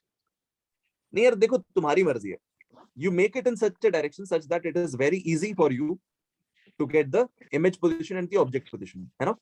Yes, principal sir. Axis इस तरह से हम बनाते हैं ताकि ऑब्जेक्ट और इमेज अच्छे से हम इजीली बना पाए। अब सुनो Yes, आगे। sir. So if we have to take it perpendicular to the object to get it easily, no, sir. हाँ कर लो, वैसे कर लो। अब आगे सुनो, अब यहाँ पर क्या है कि we have established that if the image is forming at this point, both parts are forming image at that point. अगर मान लो मैं इसके तीन हिस्से कर देता, अगर मैं इसके तीन हिस्से कर दूं, तो क्या हर हिस्सा वहीं पर इमेज बना रहा होगा कि अलग अलग जगह पर इमेज बना रहा होगा? बताओ। वही इमेज बना, वहीं पर इमेज बना रहा होगा। अगर मैं इसके चार हिस्से कर दूं, पांच हिस्से कर दूं, 1 करोड़ हिस्से कर दूं, तो हर हिस्सा वहीं पर इमेज बना रहा है कि अलग अलग जगह पर इमेज बना रहा है? व्हाट डू यू वही गाइस थिंक? जगह पे वही जगह पर इमेज बना रहा है। तो अगर मान लो मैं नीचे वाला पार्ट काट के फेंक दूं, सिर्फ ऊपर वाला पार्ट रह जाए, तो अभी भी वहीं पर इमेज रहेगी कि वो शिफ्ट हो जाएगी? What do you guys think? उधर ही रहेगी। उधर ही रहेगी वो image. The image remains at that point. अगर मान लो मैं बीच का यहाँ का कुछ हिस्सा काट के फेंक दूं, तो ये वाला पार्ट और ये वाला पार्ट मिलके जो इमेज बनाएंगे, क्या वो अभी भी वहीं पर रहेगी कि शिफ्ट हो जाएगी? What do you guys think? Sir वो ऑब्जेक्ट के पोजीशन पे होता है ना, अबव द प्रिंसिपल एक्सिस है कि बिलो?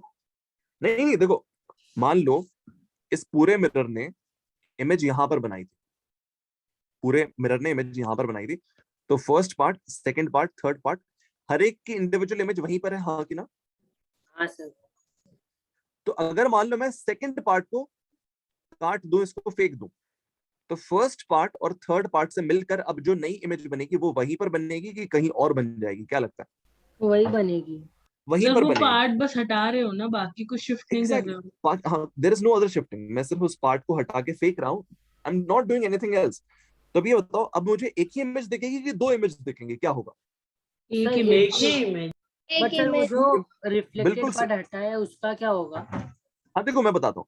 तभी क्या है, अगर मैंने इसको हटा दिया तो शायद इमेज थोड़ी सी कंपैरेटिवली डिम हो जाए, उतनी ज्यादा ब्राइट ना रहे, इसकी इंटेंसिटी शायद थोड़ी सी कम हो जाए। इट इज पॉसिबल, बट अभी भी इमेज बनेगी वहीं पर, बिकॉज ये पार्ट अभी भी वही इमेज बनाएगा, ये पार्ट अभी भी वही इमेज बनाएगा, दोनों की इमेजेस अभी भी ओवरलैप होंगी और मुझे सिर्फ एक ही इमेज दिखेगी। तो यहाँ पर देखो, अगर मैंने नीचे का पार्ट हटा के फेंक दिया तो अभी भी वहीं पर इमेज बनेगी जहां पर पहले बन रही थी। अब ये जो एग्जांपल दिखाया हुआ है, इसमें सेंटर ऑफ कर्वेचर पे दिखाई हुई, बट जरूरी नहीं है कि वहीं पर इमेज बने, नॉट नेसेसरी। ये हर केस के लिए वैलिड है। तो इमेज एक ही बनेगी अभी भी, पहले भी एक बन रही थी, अभी भी एक बन रही है। बीच का पार्ट निकाल के फेंक दो, अभी भी एक ही इमेज बनेगी जहां पर पहले बन रही थी। यहां से थोड़े थोड़े पार्ट्स निकाल के फेंक दो, यहां से एक पार्ट निकाल के फेंक दो, यहां से, यहां से, यहां से, बहुत सारे पार्ट्स निकाल के फेंक दिए एंड कोई शिफ्टिंग वगैरह नहीं करिए, तो अभी भी एक ही इमेज बनेगी जहां पर पहले बन रही थी। सो अगर मैंने मिरर को सिर्फ कट किया है, उससे इमेज की पोजीशन शिफ्ट नहीं हो जाती है, नंबर ऑफ इमेजेस भी चेंज नहीं होता है। बट हाँ, अब अगर तुम मिरर्स को शिफ्ट करने लग जाओ ऊपर नीचे, जो कट किए हुए पार्ट है, तो चीजें शायद बदल जाएंगी। वो वाला केस मैंने अगले पेज पे दिखाया हुआ है। फिलहाल ये वाला पेज रीड करो, इसको कॉपी करो और मुझे बताओ अगर कोई चीज नहीं समझ में आ रही है। बोलो। Sir, like if we if that in the first image you showed one thing, no sir, that full mirror is there. Suppose if we rotate and such a way that it is similar to that one of the second one, then also the image won't be affected. देखो अभी हम rotation वगैरह के बारे में बात नहीं कर रहे हैं, we're not rotating anything, हम शिफ्टिंग रोटेटिंग कुछ भी नहीं कर रहे हैं। Okay sir. ठीक है, we're not doing any shifting or rotating, इतना समझो पहले, उसके बाद और कॉम्प्लिकेटेड चीजें मिलेंगी तुम्हें, don't worry. So, but it is similar one to that of the second one, sir. It seems like that. देखना पड़ेगा यार, वैसा कोई क्वेश्चन होगा तो सोचना पड़ेगा वैसा कुछ। सर मुझे ऐसा लग रहा है लाइक जितने number of centre of curvatures हो गए ना, उतने ही नंबर ऑफ इमेजेस हो गए। करेक्ट होगा क्या ये? बिल्कुल सही है, बिल्कुल सही है, क्योंकि यहाँ पर क्या है, इन दोनों का मिला के मतलब अपर पार्ट लोअर पार्ट का सेम जगह पर सेंटर ऑफ कर्वेचर है, यहाँ पर भी सेम सेंटर ऑफ कर्वेचर है, यहाँ पर भी सेम सेंटर ऑफ कर्वेचर है। अगर इसको शिफ्ट कर देते तो इसका सेंटर ऑफ कर्वेचर साथ में शिफ्ट हो जाता, इसको शिफ्ट कर देते नीचे तो सेंटर ऑफ कर्वेचर साथ में नीचे शिफ्ट हो जाता। तो तुम जो बोल रहे हो वो सही है कि सेंटर ऑफ कर्वेचर शिफ्ट कर दे तो शायद इमेजेस चेंज हो जाएंगे। Will come to that. अगला अगला पेज वही है।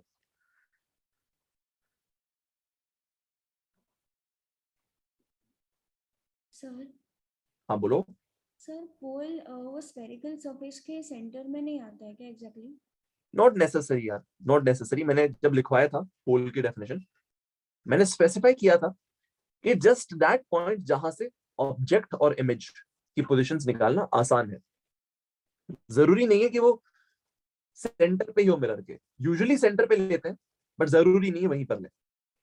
Okay sir. Sir, बोलो। sir, so if we keep the center of curvature as constant and move in a such a manner that the center of curvature is constant, the image won't be affected, no sir? Correct, correct, correct. As long as you're keeping the aperture to be small, because हम small aperture के लिए ये formulas जो भी हमने बनाए हैं उसी के लिए। स्मॉल अपर्चर मतलब ये जो एंड टू एंड डिस्टेंस है ये छोटा रहना चाहिए, है ना, एंड पैरेक्शियल रहनी चाहिए रेज, छोटा एंगल ऑफ इंसिडेंस होना चाहिए and so on. Sir done. ठीक है भैया। Yes sir, done sir. 1 minute और दे रहा हूँ कॉपी करने के लिए।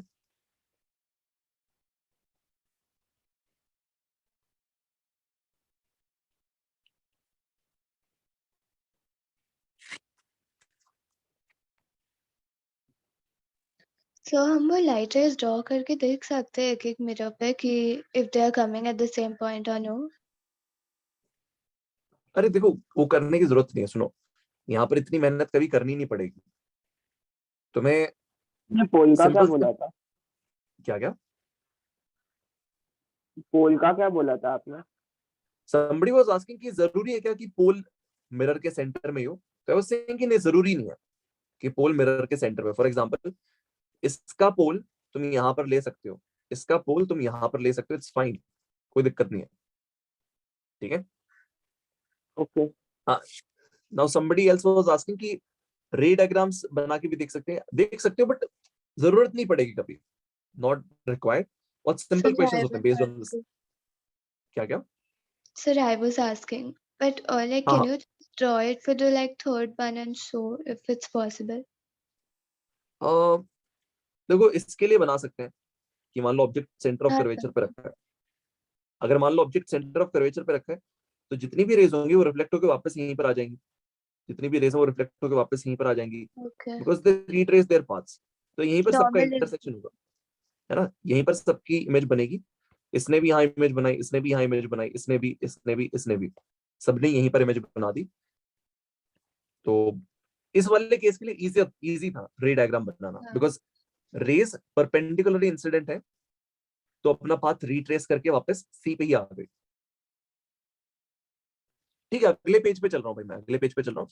अब देखो क्या है कि अगर मान लो मैं मिरर को कट कर दूं तो ऊपर वाले का प्रिंसिपल एक्सिस अभी भी यही है, नीचे वाले का प्रिंसिपल एक्सिस अभी भी यही है। अब लेट्स से मैं शिफ्ट कर दूं तो अब क्या होगा, ऊपर वाला अपनी प्रिंसिपल एक्सिस के साथ शिफ्ट होगा, नीचे वाला अपनी प्रिंसिपल एक्सिस के साथ शिफ्ट होगा। तो यहां पर लेट्स से ये एक पार्ट था मिरर का, ये एक पार्ट था, दोनों को शिफ्ट कर दिया। This was the original position, ये ओरिजिनल पोजीशन थी। अब यहां से एक को ऊपर एक को नीचे शिफ्ट कर दिया मैंने, ऐसा कुछ हुआ लेट्स से। तो ऊपर वाला पार्ट अपनी प्रिंसिपल एक्सिस ऊपर साथ में ले गया, नीचे वाला पार्ट अपनी प्रिंसिपल एक्सिस साथ में ले गया। अब देखो लेट्स से पहले इमेज यहां पर, सॉरी पहले ऑब्जेक्ट यहां पर रखा था and this was the mirror, this was the mirror initially, object यहां रखा था तो इमेज भी यहीं पर बन रही थी, इमेज भी यहीं पर बन रही थी। अब क्या हुआ, ऑब्जेक्ट वहीं पर रखा हुआ छोड़ा है मैंने, लेट्स से ऑब्जेक्ट यहीं पर है और मिरर का एक हिस्सा ऊपर चला गया, एक हिस्सा नीचे चला गया। Now for the upper part this is the principal axis, this is the principal axis. For the lower part this is the principal axis. दोनों के लिए ये ऑब्जेक्ट c डिस्टेंस पे रखा है, ऊपर वाले के लिए भी c डिस्टेंस पे रखा है, नीचे वाले के लिए भी c डिस्टेंस पे रखा हुआ है। अब देखो क्या है, ऑब्जेक्ट अगर नीचे है तो इमेज ऊपर बन जाएगी। तो ये वाला जो मिरर है पर्पल वाला, इसके लिए ऑब्जेक्ट नीचे है, यहां पर रखा है ऑब्जेक्ट, तो इमेज ऊपर बन जाएगी। तो फर्स्ट पार्ट की वजह से, जो फर्स्ट पार्ट है मिरर का, उसकी वजह से इमेज यहां कहीं बनेगी। जो सेकंड पार्ट है मिरर का, इसके लिए ऑब्जेक्ट कहां रखा है, इसके लिए ऑब्जेक्ट ऊपर रखा है, तो इमेज नीचे बनेगी। तो नीचे वाले पार्ट ने इमेज यहां बनाई, ऊपर वाले पार्ट ने इमेज यहां बनाई। अब बताओ दोनों की इमेज ओवरलैपिंग है कि सेपरेट हो चुकी है, क्या लगता है बताओ? सेपरेट सर, सेपरेट है। ऐसा क्यों हुआ? बिकॉज प्रिंसिपल एक्सिस शिफ्ट हो गई, बिकॉज अब प्रिंसिपल एक्सिस शिफ्ट हो गई और दोनों के हिसाब से अब ऑब्जेक्ट कहीं और रखा हुआ है। इसके लिए ऑब्जेक्ट नीचे कहीं रखा हुआ है, इसके लिए ऑब्जेक्ट ऊपर कहीं रखा हुआ है। अब ये वाला मिरर अपनी प्रिंसिपल एक्सिस के ऊपर नीचे देखेगा ऑब्जेक्ट कहाँ है, आगे पीछे देखेगा कहाँ पर है, फिर अपना अलग से आराम से बनाएगा इमेज। ये वाला भी सेम चीज करेगा, देखेगा कि भाई मेरी प्रिंसिपल एक्सिस ये रही, ऑब्जेक्ट कहाँ रखा है मेरे रिलेटिव, अब मैं चलो इमेज बनाता हूँ अपना आराम से। अब ये अपना आराम से इमेज यहां बना लेता है, ये अपना आराम से इमेज यहां पर बना लेता है, एंड वी कैन सी कि there are two images now. जबकि पहले अगर सिंगल मिरर होता तो सिर्फ एक सिंगल इमेज बन रही होती, ठीक है। So if we had a single complete mirror, only one image would have been formed. What we did was we broke it into two parts, we cut it into two parts and we shifted the two parts. Now we would get two separate images for each part. Her part के लिए अलग अलग image आएगी, सही बात है? और जो इनिशियल सेंटर ऑफ कर्वेचर है उसकी भी एक इमेज आएगी। नहीं, सुनो, अब ये एक मिरर है जिसके प्रिंसिपल एक्सिस ये है ना, और ये एक मिरर है जिसके प्रिंसिपल एक्सिस ये है। यहाँ पर मैंने ऑब्जेक्ट रखा हुआ है, तो इसको कितने ऑब्जेक्ट्स दिखते हैं? एक ऑब्जेक्ट दिखता है। इसको कितने ऑब्जेक्ट्स दिखते हैं? एक ऑब्जेक्ट दिखता है, हाँ कि ना? यस। अच्छा ठीक है, समझ। But sir, is it possible कि multiple images form होगी, like image 2 जो हाँ ठीक है, I was expecting that question। तो देखो क्या होगा, यहाँ से इस ऑब्जेक्ट से जो भी रेज गई होंगी वो रिफ्लेक्ट होकर यहाँ पर मीट करेंगी। अब ये रिफ्लेक्टेड रे क्या कभी इस तक पहुंचेंगी बताओ? नो सर, नहीं तो तो इस इमेज से कभी भी इस पर रेज नहीं आएंगी, इस इमेज से कभी भी इस पर रेज नहीं आएंगी। तो क्या ये इमेज कभी भी इसके लिए ऑब्जेक्ट की तरह बिहेव करेगी? नो, है ना? सेम तरह से इधर पे भी देख लो, ये रहा ऑब्जेक्ट, इस ऑब्जेक्ट से रेज आई, जस्ट रुक जाओ भाई, इस ऑब्जेक्ट से रेज आई और यहाँ पर कहीं पर मीट कर रही है, लेट्स से इधर पे मीट कर रही है। अब ये तो आगे कंटिन्यू कर रही है। Can these rays ever reach this point? No. तो इमेज इमेज 2 से कभी भी इधर पे रेज नहीं आएंगी, तो इमेज 2 कभी भी एक ऑब्जेक्ट की तरह बिहेव नहीं करेगा फॉर द अपर पार्ट। समझ में आया जिसने भी सवाल पूछा था? बट सर अगर इसका अरेंजमेंट अलग रहेगा तो हाँ हाँ, फिर हो सकता है, why not, you can form multiple images after in that case, है ना? हाँ। एंड सर दूसरा डाउट कि इज इट शिफ्टिंग कि अप डाउन ही ऐसा है कि शिफ्टिंग मतलब कहीं भी शिफ्ट कर सकते हैं मेरे? कहीं पर भी शिफ्ट कर सकते हैं हम, आगे ना। तो जरूरी नहीं है कि मैं इसको सिर्फ ऊपर शिफ्ट करूं, ऊपर और पीछे भी शिफ्ट कर सकता हूँ। फिर तुम्हें वही करना है कि यार इसके लिए सेपरेटली सॉल्व करो और इसके लिए सेपरेटली सॉल्व करो, तुम्हें बस वही करना और कुछ भी नहीं, है ना? सर मेन ऑब्जेक्ट सी पे है ना? मेन ऑब्जेक्ट सी पे रखा हुआ था मैंने, वो जस्ट एक रैंडम केस ले लिया और कुछ भी नहीं, वो जस्ट एक रैंडम केस है, नथिंग एल्स। हाँ तो फिर वो ऑब्जेक्ट के लिए 2 मिरर के लिए 2 ऑब्जेक्ट हो जाएगा फिर अलग अलग। हाँ बिल्कुल बिल्कुल, इस मिरर के लिए ऑब्जेक्ट यहाँ रखा है, इस मिरर के लिए ऑब्जेक्ट यहाँ रखा है, इसकी प्रिंसिपल एक्सिस यहाँ है, इसकी प्रिंसिपल एक्सिस यहाँ।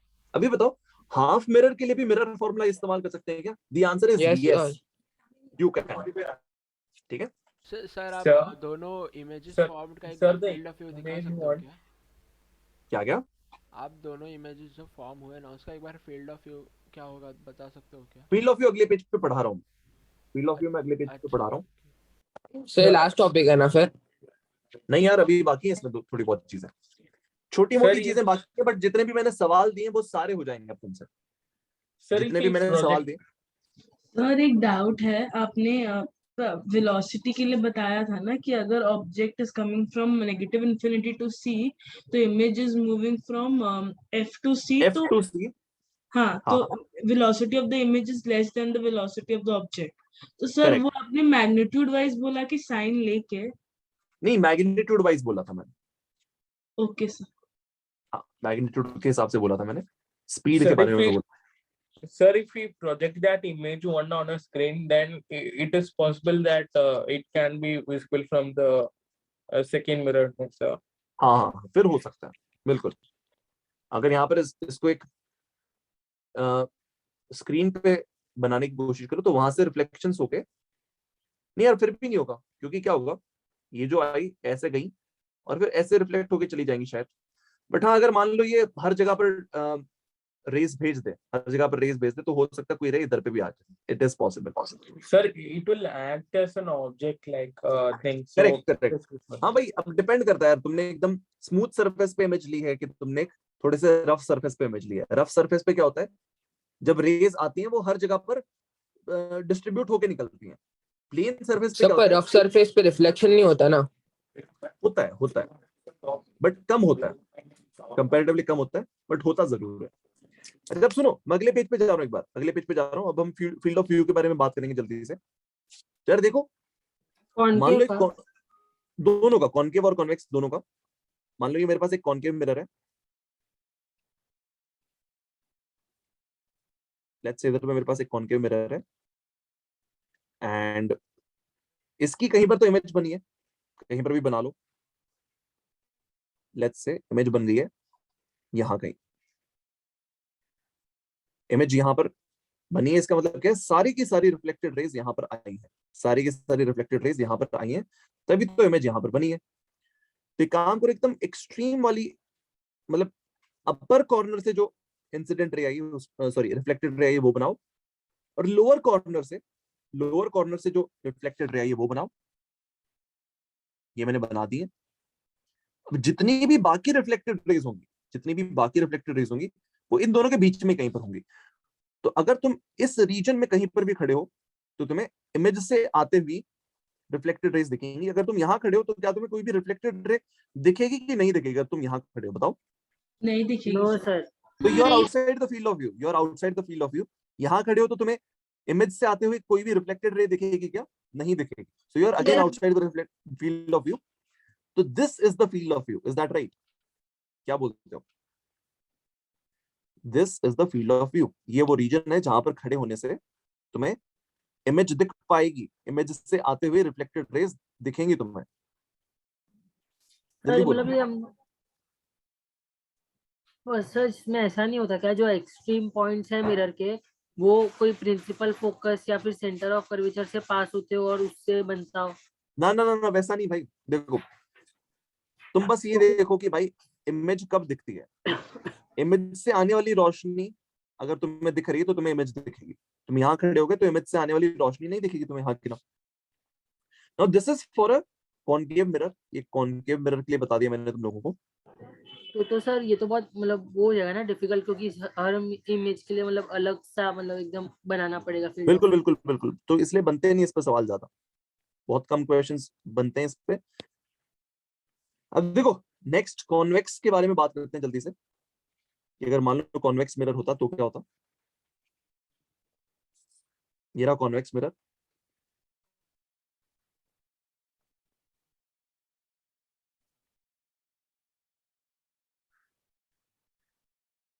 और लेट्स से इसकी इमेज यहाँ कहीं बन रही है, जस्ट एक रैंडम एग्जांपल लिया है मैंने, कहीं पर भी बना सकते हो और तुम्हारी मर्जी है। इमेज यहाँ पर क्यों बन रही है, बिकॉज रिफ्लेक्टेड रेज जो गई हैं यहाँ पर, रिफ्लेक्टेड रेज जो ऐसे गई हैं, उनको एक्सटेंड करें तो ऐसा लगता है कि वो पीछे मिल रही, हाँ कि ना। तो अब तुम वही है, एक्सट्रीम कॉर्नर से पास करते हुए रिफ्लेक्टेड रे बनाओ, बाकी सारी रिफ्लेक्टेड रेस इन्हीं के बीच में होंगी। यहां खड़े होगे तो तुम्हारी आंखों तक कोई भी रिफ्लेक्टेड रे नहीं पहुंचेगी, तुम्हें इमेज नहीं दिखेगी। इस रीजन में खड़े हो तो तुम्हें इमेज दिख जाएगी। तो ये वाला जो रीजन है, this is the field of view. सबको समझ में आ रहा है? Yes sir. हाँ सर।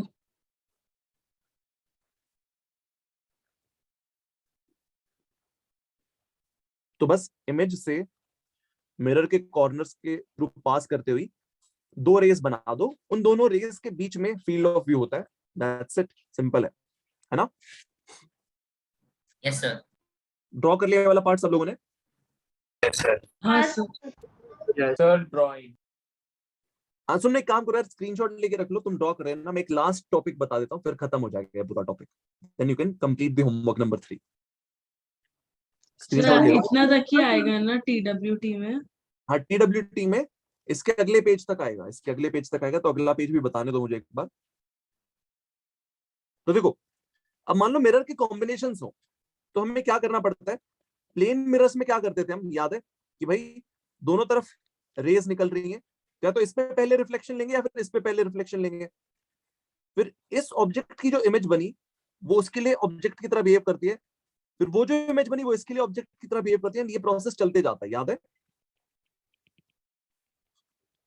यस ये सर। थोड़ा बहुत याद आ रहेगा। तो यहां पर भी वैसे ही होगा कि अगर मान लो इधर पे एक ऑब्जेक्ट रखा हुआ है तो उससे जो रेस निकलेंगी वो दोनों तरफ जाएंगी। तो तुम्हें या तो इस पे पहली इमेज कंसिडर करनी है या फिर इस पे पहली इमेज कंसिडर करनी है। दो स्टेप्स में जाना, पहला स्टेप इस पे पहली इमेज फिर उसकी मल्टीपल इमेजेस, दूसरा स्टेप इस पे पहली इमेज फिर मल्टीपल इमेजेस, तीसरा स्टेप कंपाइल कर दो दोनों को। याद है तुम्हें? यस तो यहाँ पर मैंने वही लिखा हुआ है कि भाई if we have multiple mirrors, the image of one mirror acts as the object for the other one. The process of image formation here takes place in 3 steps just as plane mirrors. Plane mirrors में भी हमने 3 step में किया था कि पहले इस तरफ जाने वाली रेस की सारी इमेजेस निकाल लो, फिर इस तरफ जाने वाली सारी रेस की इमेजेस निकाल लो, फिर फाइनली कंपाइल कर दो दोनों के रिजल्ट्स। याद आ रहा है थोड़ा बहुत? जल्दी बोलो। तो यहाँ पर एक काम करना, इस क्वेश्चन को होमवर्क के लिए ले लो, इस क्वेश्चन को होमवर्क के लिए ले लो, इसको भी होमवर्क के लिए ले लो, और इसको भी होमवर्क के लिए ले लो, और हम अगली क्लास में ये डिस्कस कर लेते हैं। थ्योरी पार्ट खत्म हो गया अपना, थ्योरी पार्ट खत्म हो गया। बट हाँ, ये जो लास्ट चीज मैंने बताई है ये वाली, इस पे मैंने प्रैक्टिस 0 करवाई है, उस पर हम प्रैक्टिस कर लेंगे, बट इतना खतरनाक नहीं होगा। तुम लोग खुद से प्रैक्टिस करो। इनफैक्ट कुछ होमवर्क में भी होंगे ऐसे सवाल, वो हम कल डिस्कस कर लेंगे। कल हमारा डाउट सेशन है शाम को, उसमें मैं होमवर्क नंबर 3 डिस्कस करूंगा, उसमें भी ऐसे कुछ सवाल होंगे। We would discuss those questions as well, but ये वाले जो है स्लाइड वाले, ये मैं काम करूंगा नेक्स्ट क्लास में डिस्कस कर लूंगा। Is that fine? Can you show that combination mirror one? Yes, Slide? sir. जो कॉम्बिनेशन मिरर है उसमें अगर रेज रिट्रेस ना करे तो क्या होगा? क्या रिट्रेस? सुनो, रिट्रेस जरूरी थोड़ी ना हमेशा हो, वो तो डिपेंड करता है यार तुम्हारी जो रे है किस तरह से इंसिडेंट है। वो तो सिर्फ परपेंडिकुलर जो नॉर्मल इंसिडेंट्स वाली रेज होती हैं वो रिट्रेस करती हैं, बाकी सब थोड़ी ना रिट्रेस करती हैं। हाँ सर। तो मैंने कहां पर बनाया रिट्रेस वाला एग्जांपल? सर तो स्फेरिकल मिरर से रिफ्लेक्ट होने के बाद वो मिरर में कहीं और रिफ्लेक्ट ये इमेज फॉर्म होगी ना? देखो मान लो ये एक मिरर है, ये ऑब्जेक्ट है, इमेज यहां बन गई, इमेज यहां बनी, इसका मतलब क्या, यहाँ पर रेज आ रही है, यहाँ पर एक प्लेन मिरर है। अब इस प्लेन मिरर को क्या लगेगा, अच्छा रेज आ रही है, चलो रिफ्लेक्ट कर देते हैं, रिफ्लेक्ट कर देते हैं, तो यहाँ पर इमेज बन जाएगी, इस इमेज की इमेज बन गई। तो रेस को फॉलो करते जाओ, इमेजेस बनाते जाओ। तुम क्या बोल रहे हो मेरे को एग्जैक्टली समझ में नहीं आ रहा, तुम भी ऐसा ही कुछ बोल रहे हो क्या? हाँ सर समझ गया मुझे अभी। ठीक है, ठीक, चलो ठीक है यार, और एक्सटेंड नहीं करता हूँ, 4 मिनट ऑलरेडी एक्सटेंड कर दिया। हाँ यार बोलो।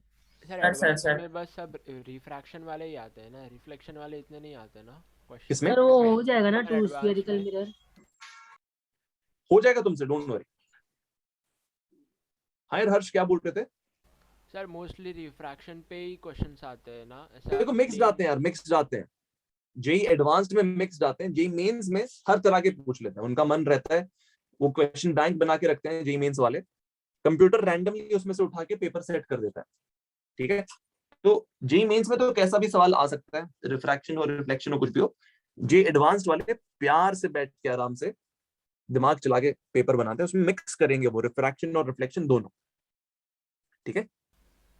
ओके सर, चलो ठीक है यार, तो I'll see you guys homework next- number 3 में हमें खाली जो आपने टिक मार्क किए वो अटेम्प्ट करने की सारे। हाँ, नहीं होमवर्क नंबर 3 में टिक मार्क वाले होमवर्क है, जो रेड टिक वाले दोस क्वेश्चंस आर तो homework questions, total 27 tick mark वाले सवाल हैं, तो वो 27 होमवर्क क्वेश्चंस है होमवर्क नंबर 3 के। फॉलो? हाँ सर, थैंक यू। ठीक, चलो दैट्स इट यार, I'll see you guys tomorrow evening, bye. Nice.